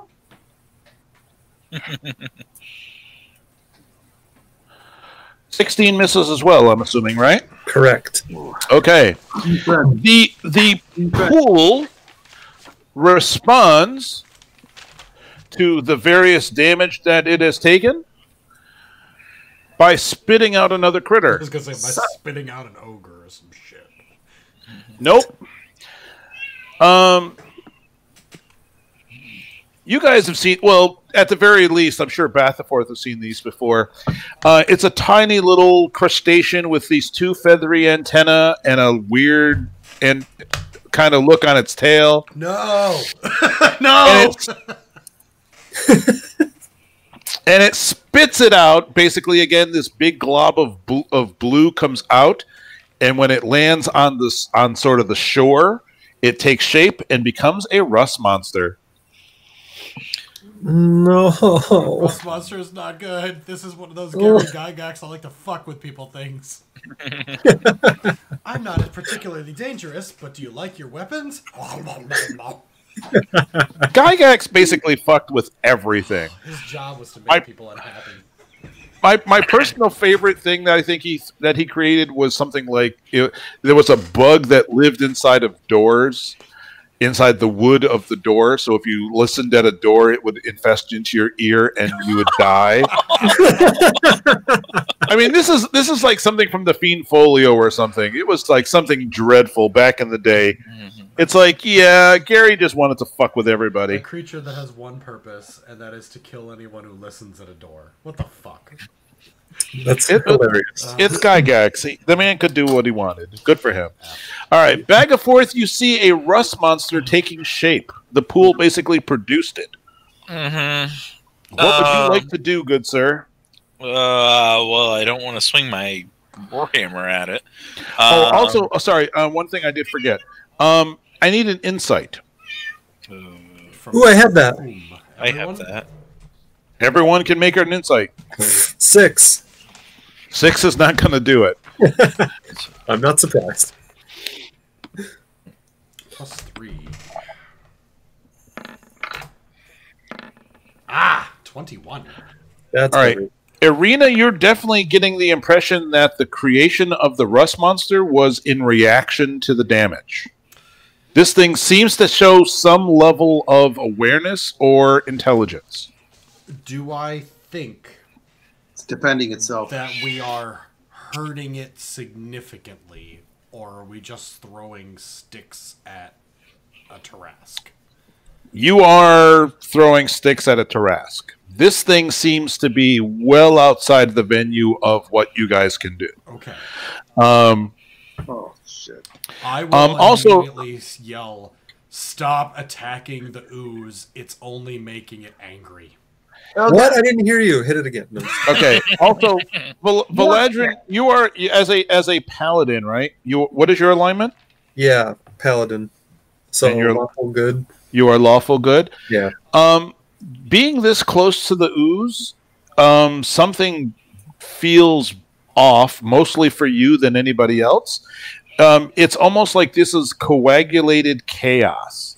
Oh, nice. It's like if you could somehow consider chaos as an actual substance, a physical substance, that's what this stuff is.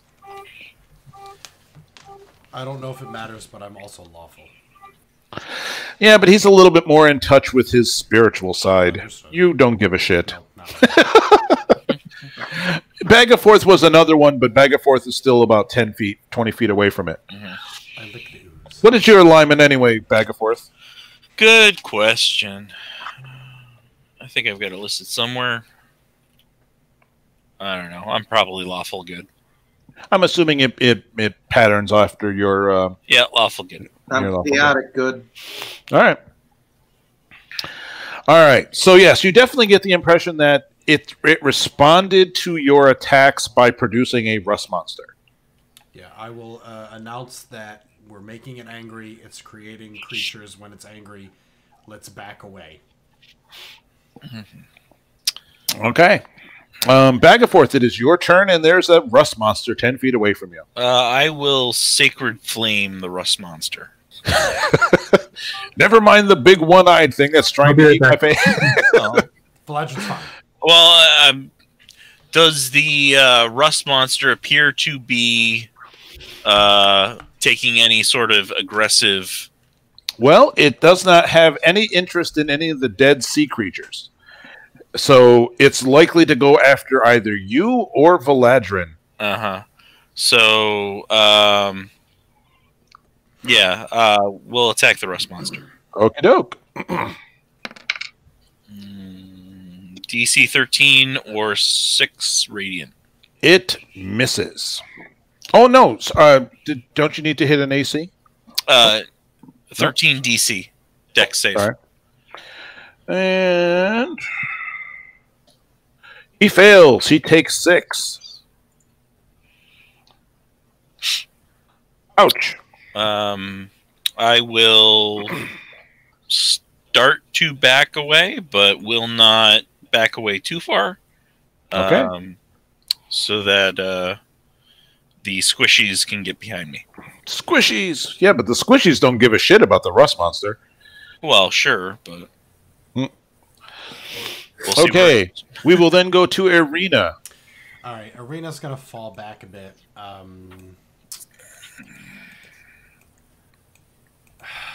The rust monster has the potential to really fuck things up, and Valadrin seems to be holding off the Cyclopsian thing, so I'm going to Zorch this rust monster with a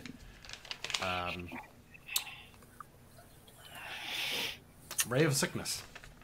Ray of Sickness. Green, glowing, bubbling ray. Actually strike something for once for 10 poison damage. Ouch. If that does not drop it, it needs to make a It does not drop it. Constitution save. A Constitution save. Yes. I'm making it sick with my magic. I only get a 7. Then it is poisoned until the next turn. No, say it ain't so. And I believe. So what does that mean? Sorry. What does that mean? It's poison until next turn. Is it gonna take more damage, and then have to roll again, or it has disadvantage on I think pretty much fucking everything until it. Oh. I'll find it. I'll find the actual spell. But yeah, it's at least disadvantage on attack rolls. Okay. At least. Also, Stu, this big black dot in the middle is like a column of stone. Oh, okay. Okay. And it is your turn, sir. All right. I'm gonna move back here. Put some line of sight. I'm gonna cast Chromatic Orb on the Rust Monster. Okay. Okay. Disadvantage on attack rolls and ability checks until the end of my next turn. Gotcha. Okay. Assuming I missed. You're gonna miss. Valadrin. You have a pool of chaos, the Nothic, and a Rust Monster. Yeah. I'm not sure what to do about the pool. So I think I will war pick the Nothic. All right. 14 to hit, 7 piercing damage. Piercing damage. Nice. 14 to hit the Nothic. Misses. Oh, Great. Valadrin. Are you moving?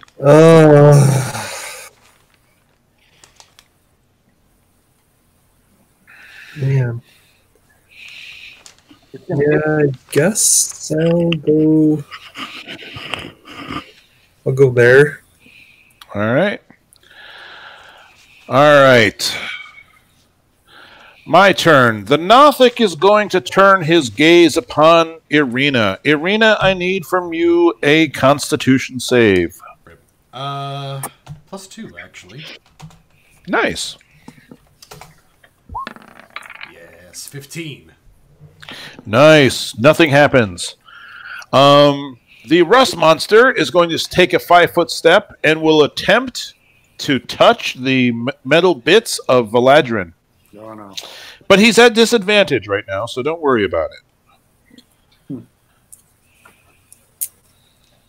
Now, is this like an attack, or do I need to do a dex save, or how does that work? Well, he is trying to touch you with his antenna. Okay. You are oh, sorry, he doesn't even actually. You make a saving throw. He doesn't need to make an attack. I need a dexterity saving throw from you. Oh, my dex is terrible. It would have been better if he had an attack. Oh! Oh, no! And it's -1, so that's a 1. Face in front and attempt to block. Okay. Your armor was touched by the antenna. It is now it takes a permanent and cumulative -1 to the AC it offers.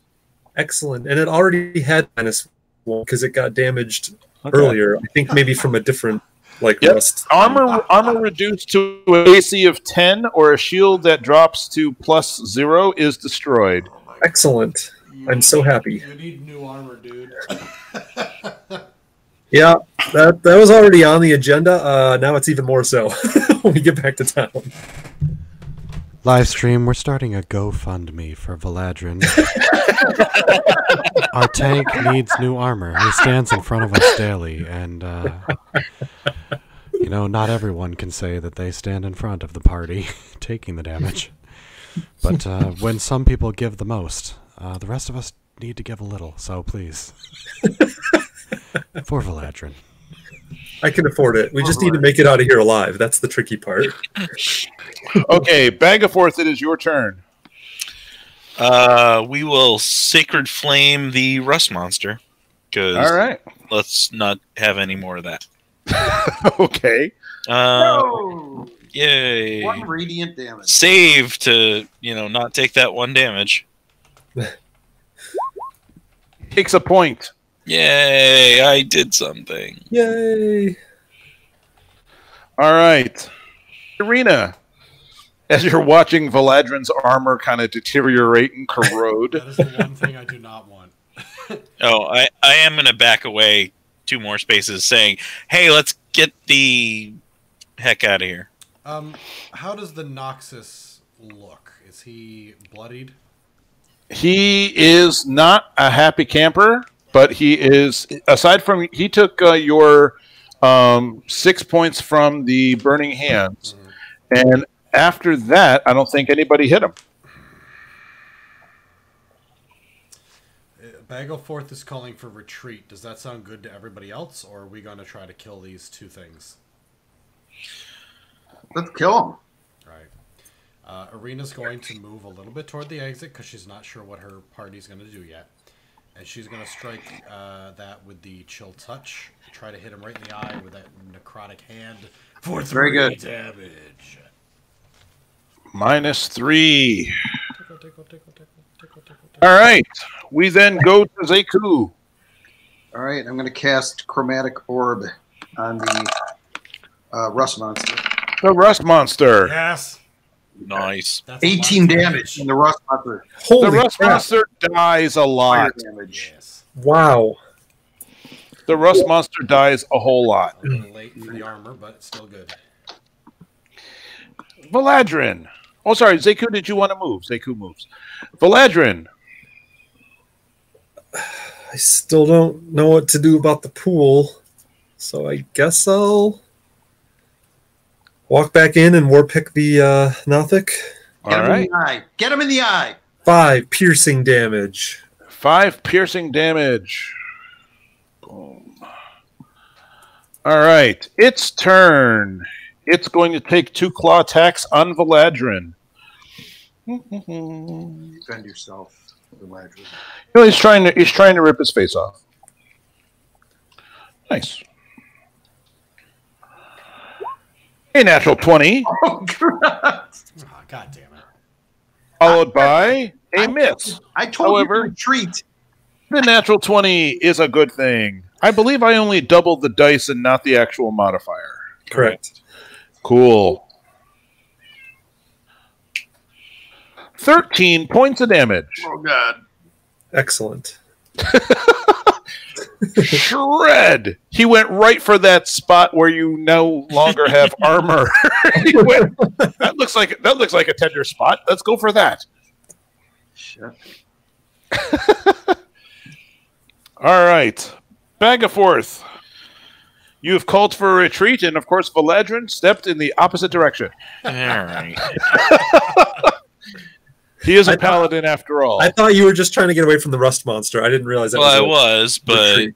I'm also just I know. concerned that this pool is just going to start pumping out more and more I am also worried about bad that. guys. I might But, be running soon. yeah, we'll just cure. Oh, that was on you, not 7 for Wow. you.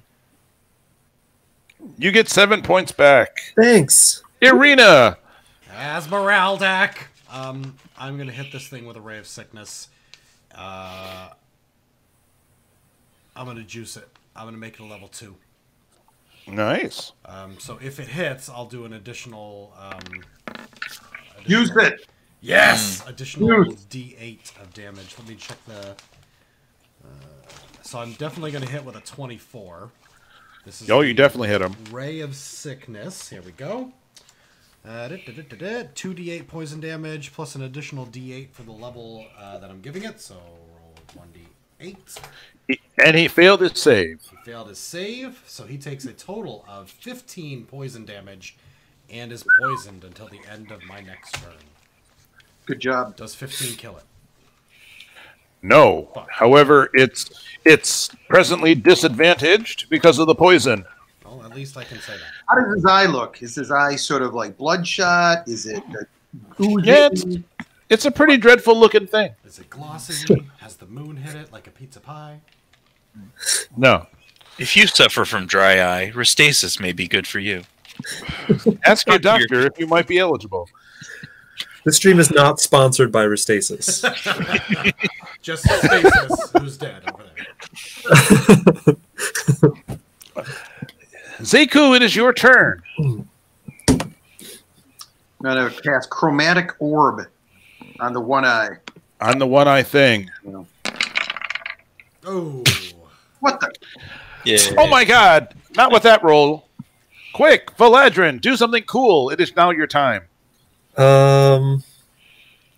Yeah, it doesn't seem like we're making any progress with the ooze, so I am going to disengage Aha! as my action, and then for my move, I will just run away as far as I can, All right, brave Sir Robin. which is probably about there. Brave Sir Robin runs. Yeah, that's it.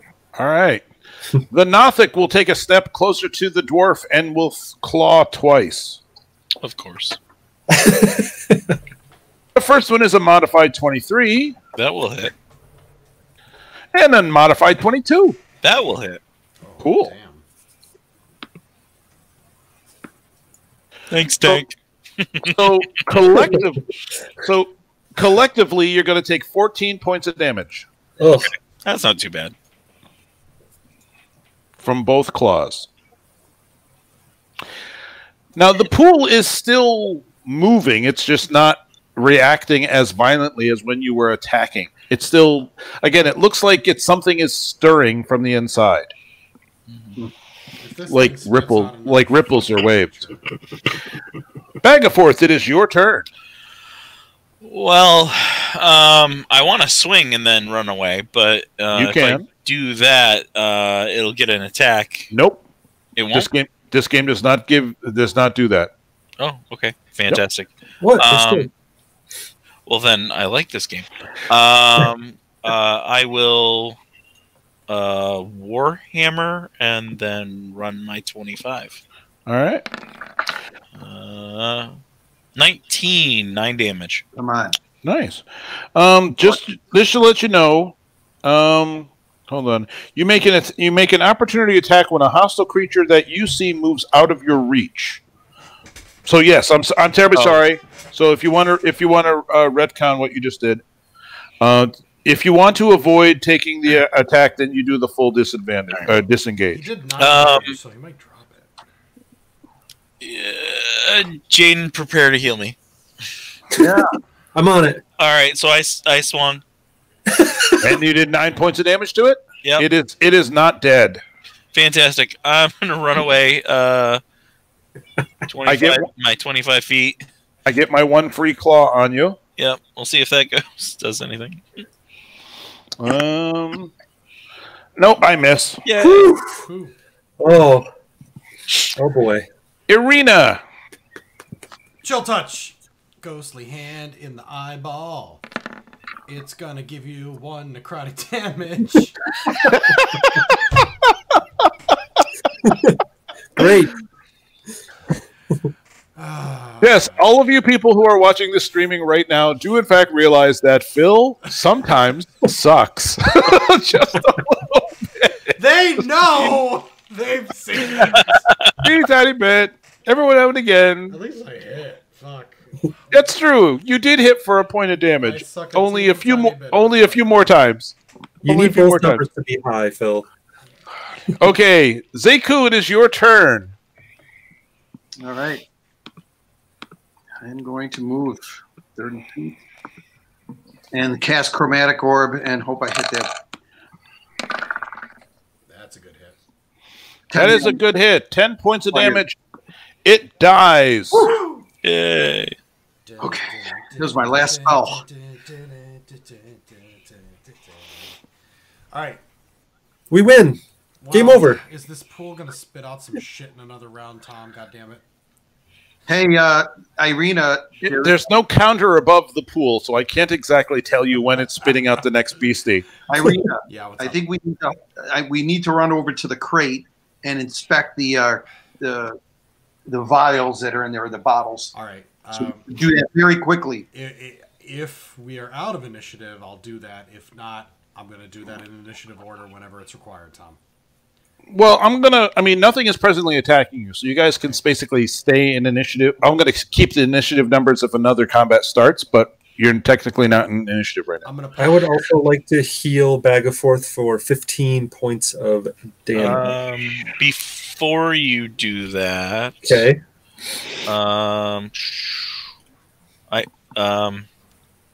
Yeah, no, that's fine. Go for it. Okay, 15. Yay! Thank you. My lay on Alright. hands is depleted. Okay.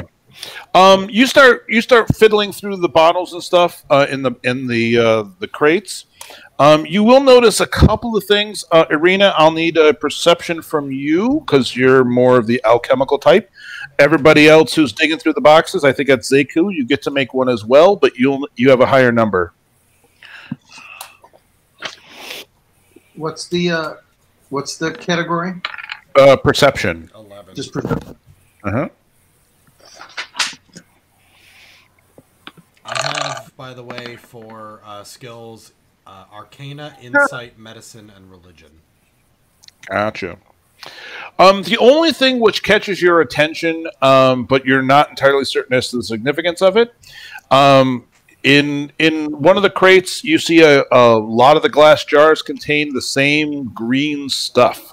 Have I seen this green stuff ever before?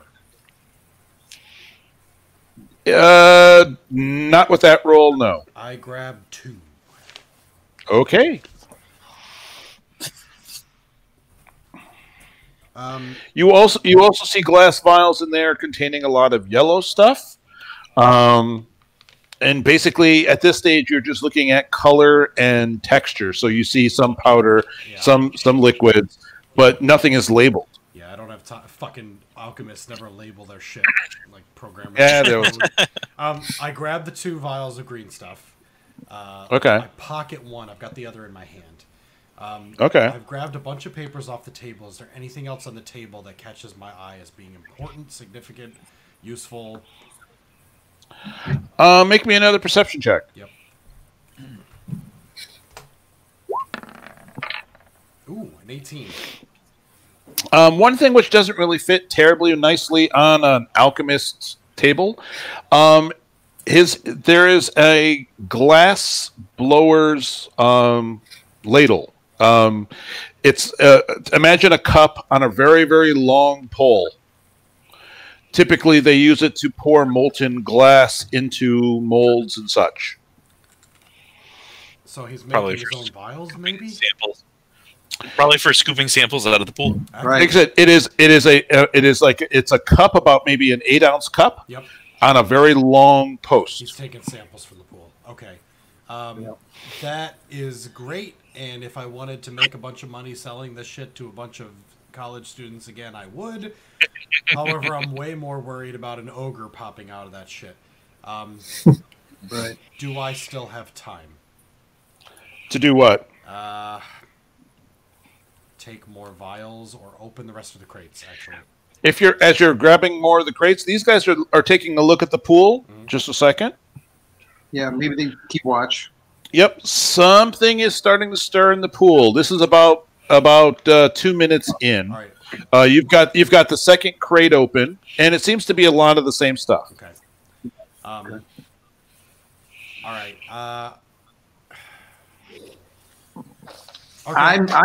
I am magically spent. So yeah, me too. I've got one level 1 left, and I don't want to be fighting anything this thing spits out. So, if everyone agrees, what I plan to do is this: I'm taking one of these green vials and pocketing it, which I have.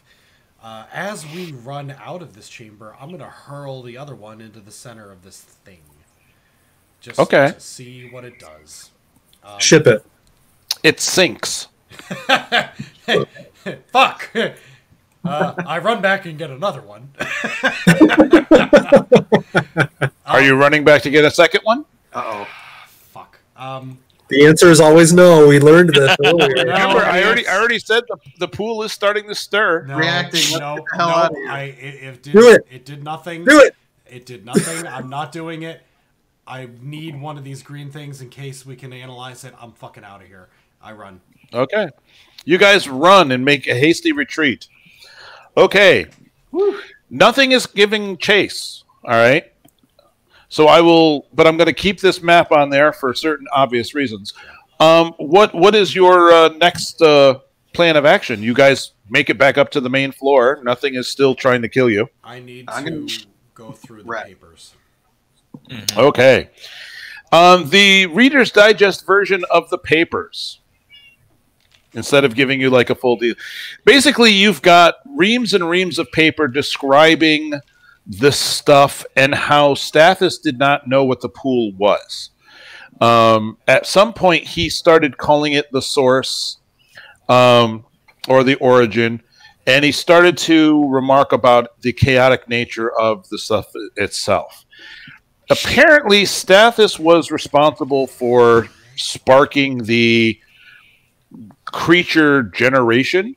He didn't do it intentionally, but he, like you, he was introducing a few foreign substances to the pool to see how it would react. And when, well, he poured blood into it, and it basically sparked all of these creatures to start generating. There's a large chunk of notes that indicate that the chaotic nature of this substance is making it nearly impossible to nail down. Right. Then there's, of course, some passage about the elves.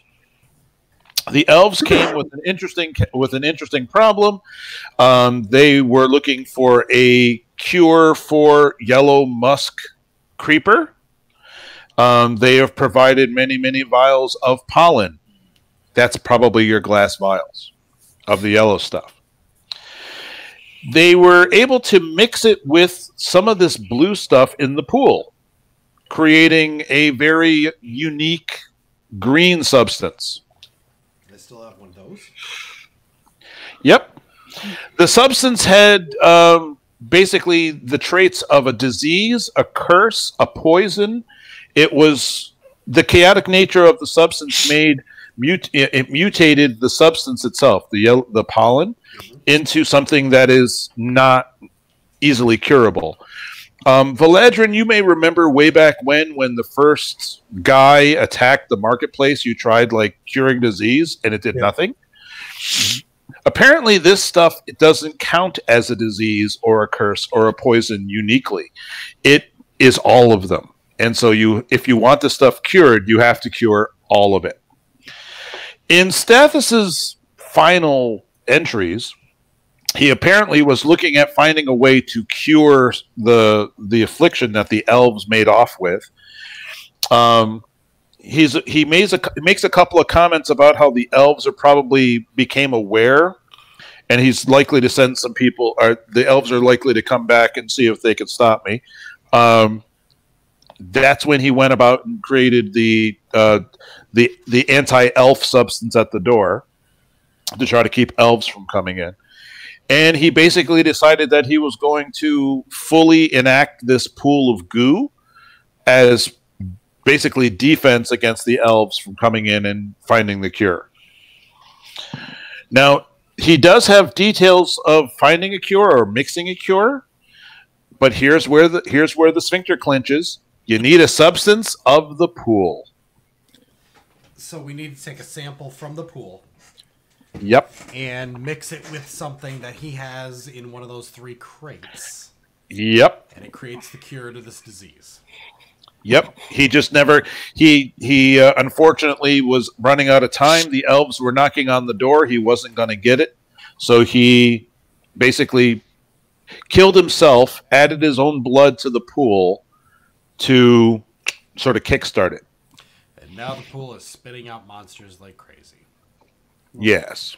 Awesome. We need to get that shit. Yep, you guys are going to need to get a sample of the pool. And the green vial that I have is essentially the disease. It is. Okay. So we're going to need to use that long glass blowing thing probably to scoop. That is a good chance. Now, chances are it's going to react to that, so you guys have to make a little plan as to what you want to do. I think we need to rest before we try to do this again. Resting is good. We could hang out with our little mushroom friends. And just for a little bit of metagaming, and I did this back in Pathfinder, so I never translated it over to D&D 5. But every round I roll a 20, and if I roll equal to or less than the amount of damage that the pool took that round, it spits out a new beastie. So when you guys did like 39 points of damage, it's like, yes, here's a new one. Yeah. But the pool itself cannot be killed. Okay. So Alright.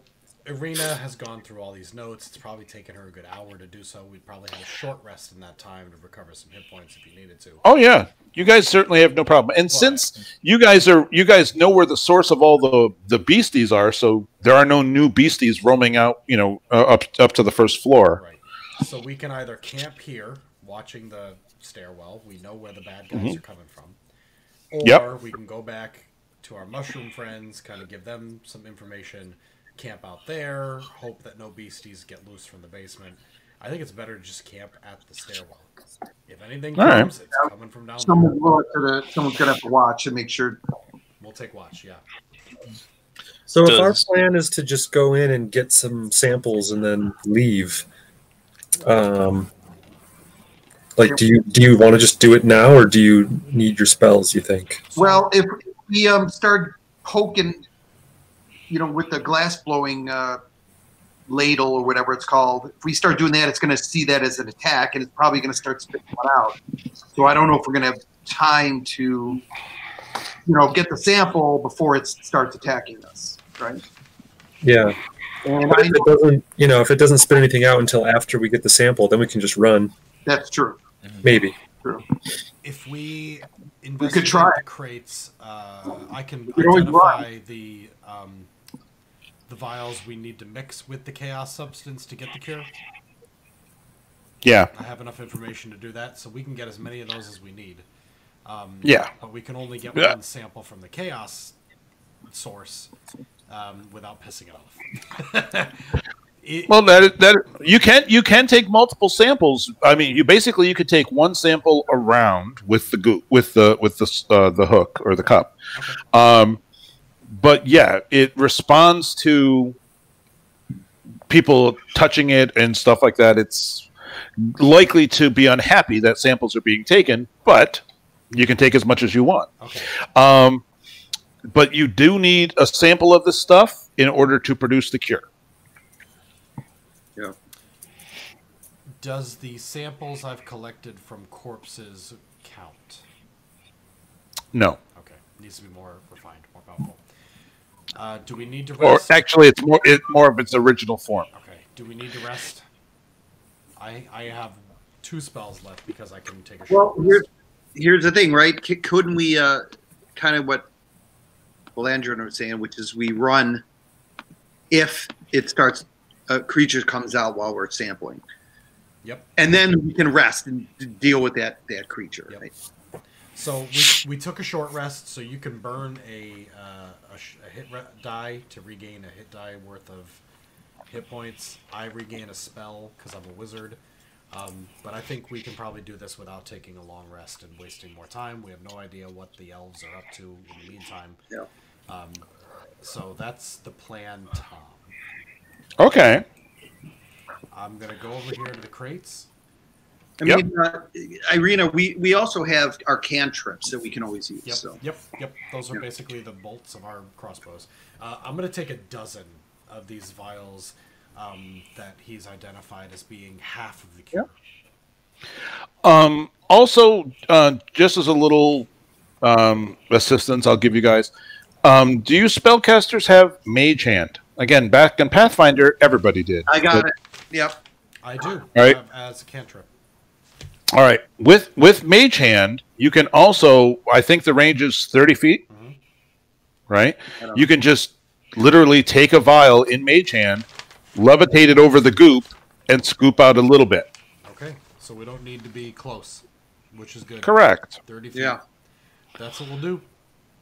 Yep. And This- Zeku and I will just fill up vials, bring them with Mage Hand, bring them over to us, mix the 2 together, and make cure. So first thing, I want you guys to position yourselves in the room, wherever you guys are going to do your thing. Let me check what Mage Hand is specific. Is it 30? 30 feet. You checked it? All right. Yep. I just checked it. We could do it. We can go right to the edge here, so maybe 10 foot back from there. Doesn't need to be from the middle of this fucking thing. Right. Okay. Now you are going. I don't know how many empty vials you've got left, Irina. If you are going through the lab stations upstairs, you can basically scavenge for a large number of them. But at this point, you're going to need the help of your party to lug all these things back. This is a party activity. It's a plan that we're going through. By the way, Everyone cares. So with this cure, Yeah. if we administer it to a person, is it basically a potion's worth? Like we give them a full flask, or... Well, he was Stathis was actually looking at a way of sort of making it a little bit more concentrated, so that you wouldn't need like an equal part blue to counteract the equal part of green. Yep. So he was sort of in the process of refining that bit. You're like one vial will probably take care of a dozen or so people. Okay.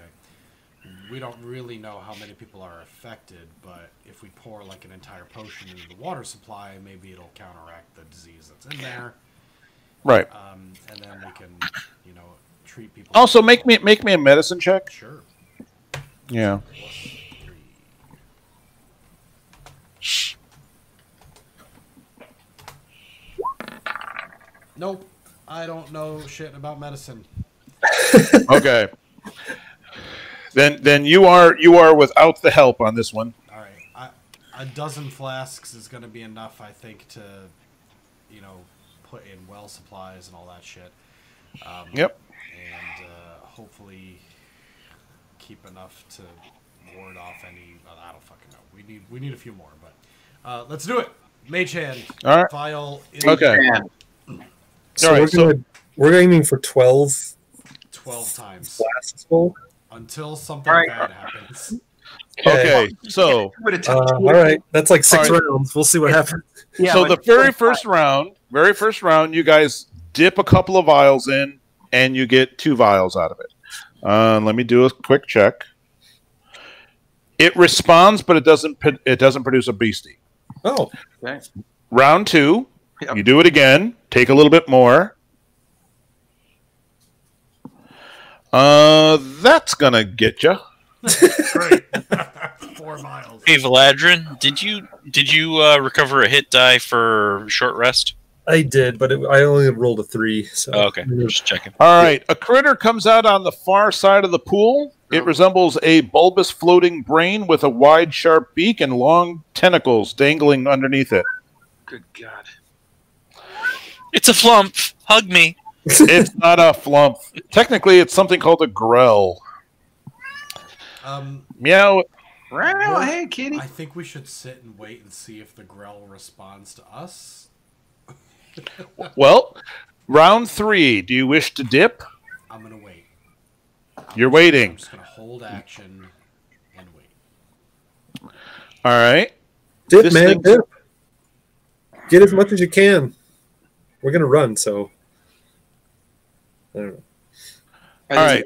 The grell does not seem to be doing anything during round 3. Round 4. Dip! Yep. You dip. The pool is reacting a little bit. The grell responds to that.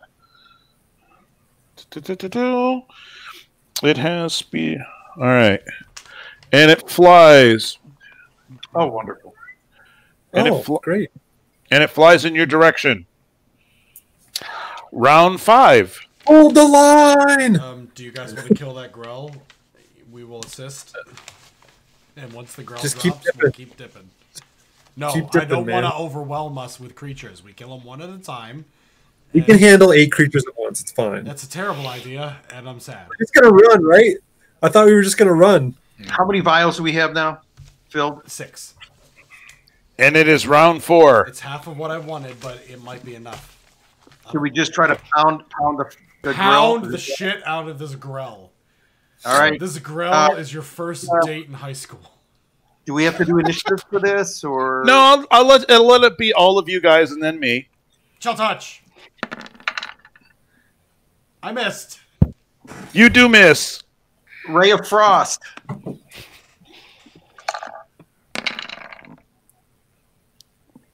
Son of a bitch. You miss. Back and forth, flank with me. I was gonna cast a spell, Oh, do it. guiding bolt. Come on. War pick. I don't know. 14 might Well, hit. does a 14 hit? It does. He takes 12 points of damage. There Oh, you go. And next attack has advantage. Nice. And Valadrin doesn't Oh, need it because he excellent. rolled a fucking 20. Agatha. Roll anyway Cool. because you might wind up getting a 20. That is true. Nope. Nope. Okay. From that distance, actually. Oh, you moved up to it. Cool. Cool. That does not sound cool. Okay. All right. First, it's going to attempt to bite you with its beak. Great. Peck. Will a 15 hit you? No. Thankfully. Okay. A couple more rust monsters it will. We're getting close. Okay. Will a 23 hit you? Yes, it will. Okay. The tentacles reach out and scrape you. I need a Constitution save from you, please. Oh, let's see. That's a +3. 13. All right. You take 10 points of damage, Ouch. and you are you made the saving throw, so you're fine there. However, you are now presently grappled Excellent. and restrained as Excellent. these tentacles basically wrap around you. All righty. Well, now we're not fleeing. Well, I'm not. Well, yeah, you're not. While you are grappled, let's see.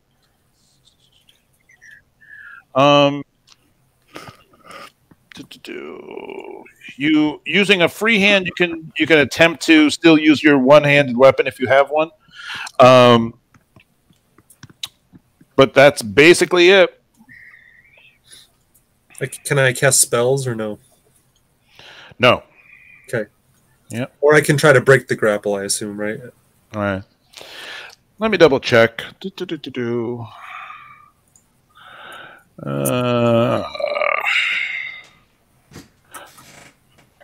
Grappled. Let's see. Your speed becomes 0. You cannot.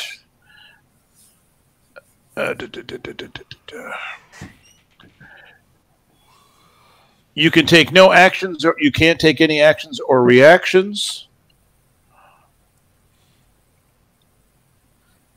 Oh, wait a minute. Grappled creatures. I think it says that's all it is. A grappled creature speed becomes 0. Yeah, I That's think it. grapple just prevents movement, but I'm also restrained, you said, right? Yep. What does that do? Restrained.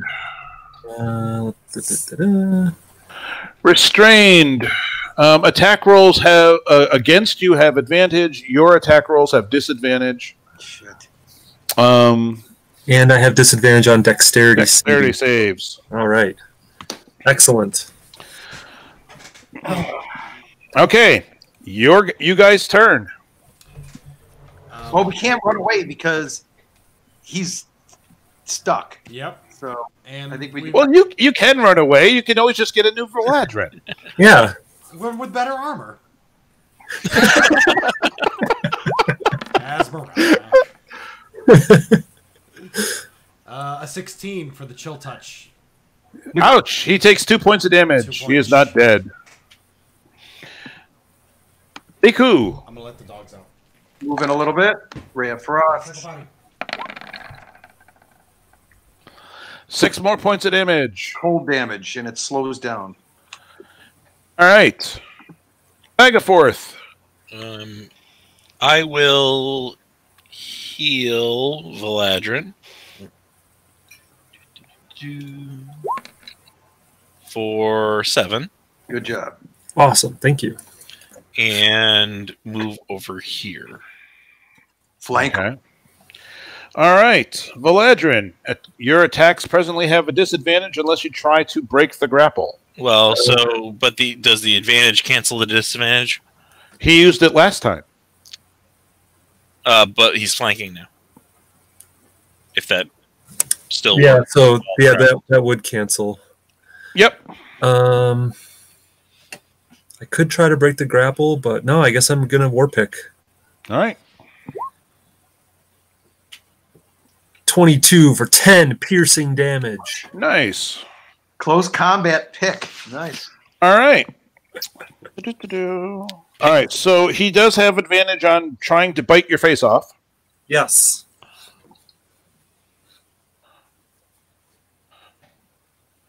Will a 19 hit? Yes, it will. Cool, then I don't need to roll the next one. You could to see if you crit. If you want. That's true. You're not supposed to suggest that, Blaine. Wrong. Goody, R+2. Wrong. Take 6 points of damage from the beak. Peck. Peck. All right. Okay. Stop calling me Peck. All right. Nice. All righty. It is your turns. All right, be right back. All right. Who's first? Back forth? Yeah, you can if you want. You can go in any order you'd like. What order were we doing? It doesn't matter. I'll just try to hit him with the ray. Do your thing. That'll hit. 8 points of cold damage. Nice. It's not happy. Bagaforth, you have advantage on it. Pound it. Yeah. Break its beak. Yeah, right. Yeah, we'll Warhammer. That'll do it. Yep, the 17 hits. I'm just gonna roll to see if I get crit. I did Gotcha. not. We'll stick with the first damage. All right. Irina, you're back. Good hit. Yep, I'm back. Is it Boy, me? this thing's tough. This thing is not dead, but it is certainly not happy. Irina, we both just hit it with some good damage, and it's still alive. Ray of sickness. Whoa. Nice. A crit. Get him! Is that another 2d8 or 1d8? 2d8? The dice again, correct? Yep. Yeah, just the dice. It takes 22 poison damage. And explodes all over Valadrin. When it Goo. dies, part Thank of God. its life essence drains out of it and goes into Irina's mouth, and her wounds seal. Perfect. Is it? That's kind of icky. It Not is a very little Disney-like. icky and a little not Disney-like, but she smiles grimly. I feel better. All right. Irina must be fun at birthday parties. Hey, look what I can do. Look what I can do. Okay. May we We're out of continue? combat. I wanna You cure- have 6. You have 6 vials. How many more are you going to go for? I think we wanted a dozen, so let's Okay. line up in formation. Can I cure wounds myself first? Yes, please. Yes. Do that. 5 points. All right. So the next pair, nothing happens. You guys, Next one, up to 10 vials, nothing Another happens. cure wounds, by the way. Okay, I'm up to 20, and my spells are gone. Nothing happens. You get your full dozen Woohoo! of vials, and this stuff is All right, still guys. swirling and spinning a bit. So I'm gonna kind of look around. Do we need more? Is that enough? Are we good? Oh, we can always come back. It's a long travel. I mean, Yeah. Our hope is to take this stuff and use it as a cure for the town we came from. How I many mean, we can keep people? taking until another enemy spawns and then run away. How many people live in that town, Tom? About 200.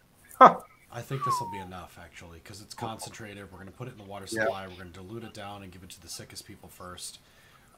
We ourselves are ill, actually, come to think of it. Some of you have been exposed to some of the green stuff. Do we want to go for more? yeah. Go until the next thing spawns. Get a Sure. couple. All right, Yep. If Tom, we're getting something 2 more. spawn, you run. 2 more. Something spawned. 20 rust monsters appear. No. No. I'm not. I don't like when the DM laughs. I'm laughing because Oh, shit. the original concept of this whole thing was basically a sentient summon monster. I mean, back in Pathfinder, you had Summon Monster 1 and Summon Monster 2 and so on, right? the whole point of it was it was just a summon monster, and so I made a table for all the things that it could potentially produce. I don't like where this is going. We run away. Oh, it's got. Oh God! Oh, that's a big ass cube. Oh my God. Okay. Are these things typically fast? No. I think. Okay. Yeah, I think we run. Yep. Valadrid is running regardless of what anyone else. Fuck your vials! We got all the vials we need. It's time to leave. How many vials we got total now? 14. 12? Disengage. 14? 14. I think we can cure the village, and hopefully this hasn't spread beyond there. All right. Okay. So you guys are making a hasty retreat. Exit Yes. stage. Get the fuck out of here. Exit stage, run the fuck away. Okay. I'm laughing because you had like a very slim chance of getting anything, plus a slim chance of getting that. And it happens to be the one thing that you guys are terrified of. So hey, there you go. Okay. So basically I'm going to definitely wrap up this little bit. Okay. You guys are not going to have a hard time getting back to Duskin. You'll have the same usual. The elves will have the same issues when they're crossing the pool at the entrance. But you will be able to get this stuff back to Duskin. And yes, sir. One thing I want to do before we leave forever, I want to tell the Myconids that it's not safe here and they need to leave. Easily done. You'll have plenty of time to do that. We cannot do Them out too. I mean, they don't exactly have a vast number of options as far as like where to go and what to do, but they'll figure something out. Same thing with the Flump. He's technically eventually going to be a gelatinous cube, dessert, but they'll work it out. When you guys went to Brightspire, you spread the word that Duskin was sick, and there's a small collection of scholars that have shown up to try to help. Clerics that are attempting to use magical means to help the people, and so on. When you basically come out with this, the notes and the substance and everything, you are going to have a bunch of extremely interested scholars that are like circling you guys constantly to look at these papers and to get an idea as to what to do. There's going to be a bit of a time gash between this part and the last part, but it's going to be at least 2 weeks of people going through refining this stuff that you guys have produced and provided, and they're going to be producing a cure. The medicine roll that you needed to make earlier, Irina, was any amount that you pulled out would have sufficed. Okay. If you pulled out a lot, then people would get better quicker, but even if you diluted it and gave everybody a really small amount, that just means that it would take them weeks to get better instead of days. Okay. So the cure is still the cure. It just, how rapidly do they turn around? Okay. Effectively. The totally worth it for spawning. Totally worth it. Okay. The alchemists from the university are very interested. They have sent people here to Duskin to look into the matter. There seems to be a small to-do about some weird blue noodly thing walking through their sewers, but that's a different story. It had nothing to do with that. Nothing to do with me. It has nothing to do with you. I got a blue noodle. Yes, but there's a blue noodly thing that's oozing through their stuff. The ramen monster. It is. It's what you get when you mix ramen noodles, Monster energy drink, and the blue goo. With refined chaos. With refined chaos. So you guys are asked multiple questions about the status of the caverns. Is it safe to go in? Should they? Are there certain precautions they need? Basically, they want to go in and continue with Stathis's research. How do you feel about gelatinous cubes? Pro or con? Well, we have a lot more resources at our disposal, I'm sure we'd be able to employ a good number of men-at-arms who will keep such creatures at bay while we are researching. There are 2 of them. Don't bring anyone named Harp. It's dangerous, but it makes sense to have people look into it. Yeah, this. I mean, for the university, this is about as juicy a thing as you can imagine. The High Alchemist himself was the one who basically told Stathis that he had to research this away from the university because it was too dangerous. This was the stuff, of course, that he was bringing into the city. So it was a little bit already on his mind. As payment for what you guys have done and for all of the various other pieces and such, they're each going to cough up 2,000 apiece for each of you. 2,000 what? Gold, sorry. Oh boy. Shit, yeah. That's amazing. I'm going to the brothel. You guys, well, I mean, you guys basically have turned over a once-in-a-lifetime find. Yep. That is, you know, they're perfectly willing to cough up a big chunk of money to basically buy the rights from you. For our Nobel Prize in Effectively. They are, however, going to be utilizing Stathis's notes and the materials that you guys have produced to start working on a cure for the people of Duskin, the farmers, the lumber mill, and so on. But it's going to take some time to cultivate the process, perfect it, and then distribute the material about the town. So, for the time being, Duskin is under a quarantine, and the only people who are coming in are the people who are basically accepting the risks, like scholars and clerics and such.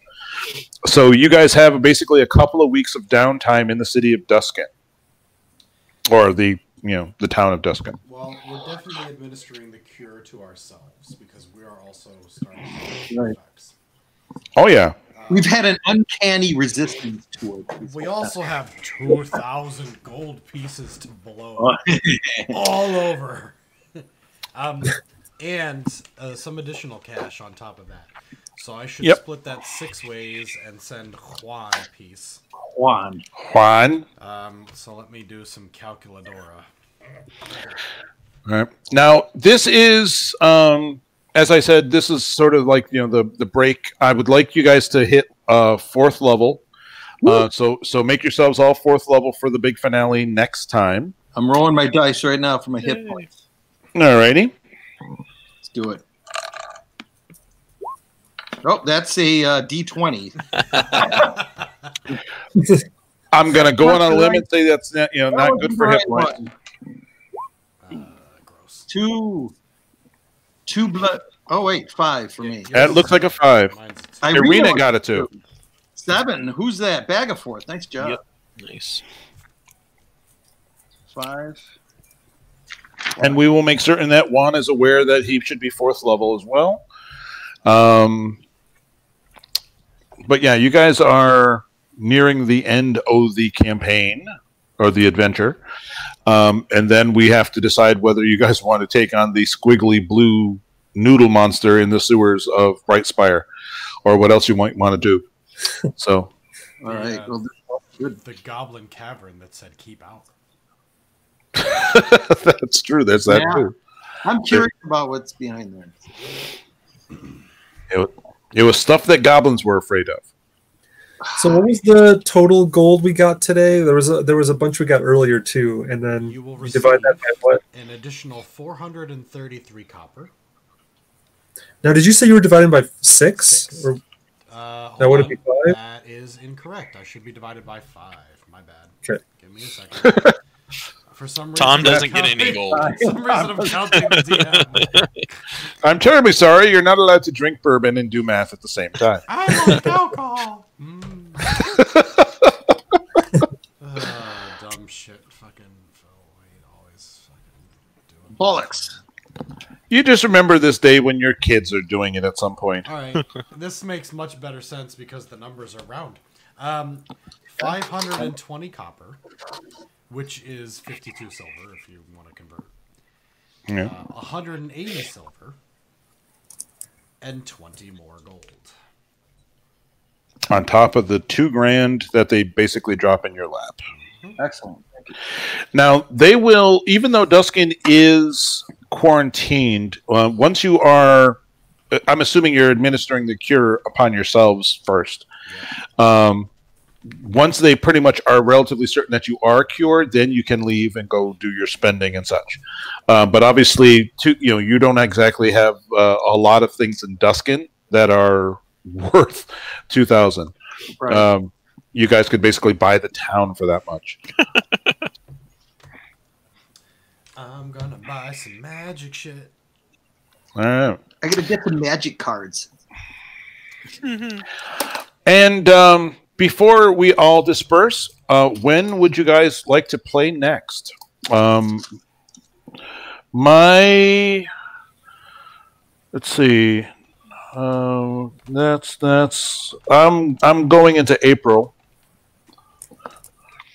But if we start at like 8 or 8:30, I can pretty much do any time in April.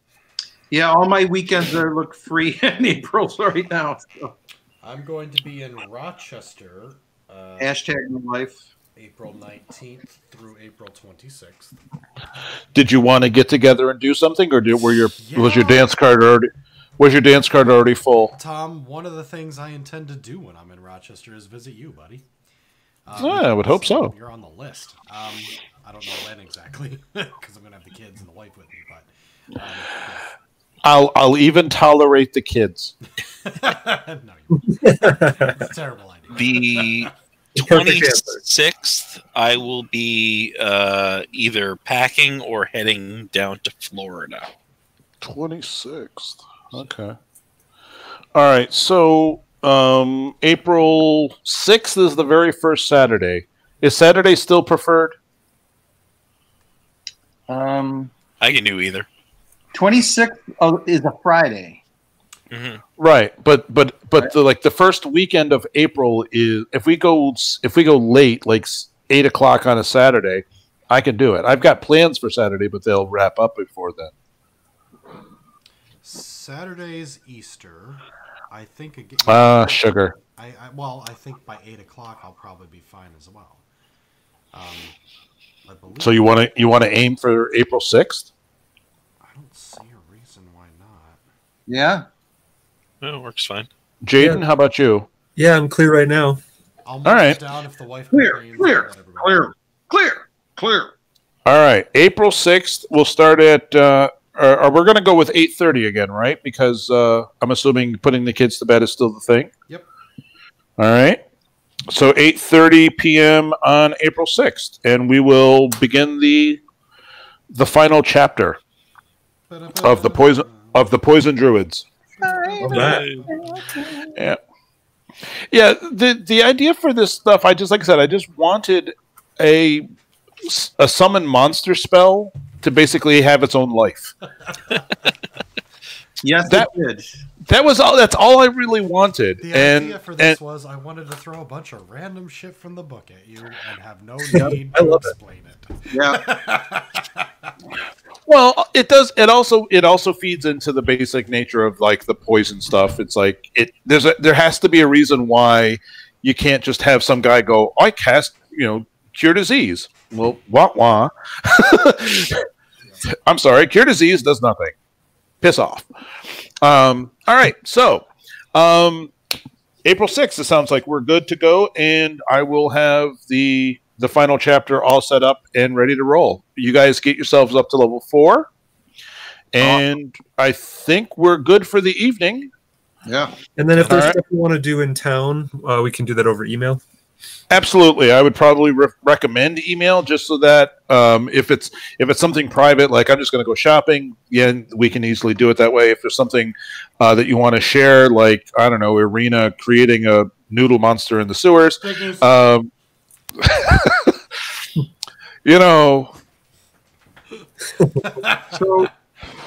So as far as like purchasing stuff, do we basically just go through the D&D book Yeah. Look for stuff to buy from that, right? Yeah, Brightspire is a large city. You should be able to find anything you want.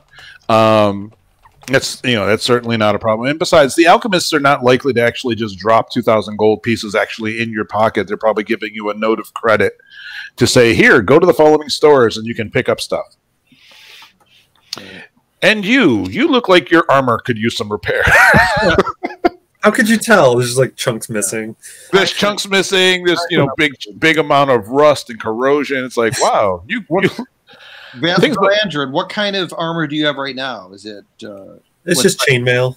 Chainmail. Yeah. Can you take like plate mail or something like that? Or I'm not sure. I started with chainmail. I'll have to see. Maybe I could do something bigger. Right. But yeah, any shopping you guys want to do, by all means, we can do it across email. Basically, we have to assume that you guys are going to take a couple of days in Duskin to get officially cured. Then you're going to travel to Brightspire, do your shopping, and come back. Yeah. And Belandrin, I want you to look like Jaime Lannister when I next see you. Okay. He's got some sweet armor. Yeah. There you go. We get a little icon of Lannister. We can use that as your token. Yeah. Ooh, there you go. There is, if you guys actually think about it, there is a website that is specifically designed to simply make tokens out of any picture you upload. And it's a free site. So if you simply do a Google search for token maker, you'll find it. So if you, like Phil produced his own, picture, if you guys find a picture that you like and you want to use, we can make use of that and make that your new token. Okay. All right. Yeah. Basically, they'll put it in a circular, frame for you. All righty. So I believe we are done for the evening. Okay. So, any last minute things you guys want to hit before we sign off? No, just whoever send me the link to the YouTube streams or whatever. Because I wanted to show two of the guys that I play board games with. They were just curious. Yep. I'll link you to my channel and also to the streams directly. Cool. I'll send it via email to everybody. Very good. And hopefully my camera will work next time. I don't understand it. I don't know why it didn't work this time. Yeah. Yeah. Never had a problem. So. Yeah. Oh well. Who knows? All righty. We'll catch you guys later. All right. Have a good night. Bye, everybody. All right. Bye. See ya. See you. Beetle boop.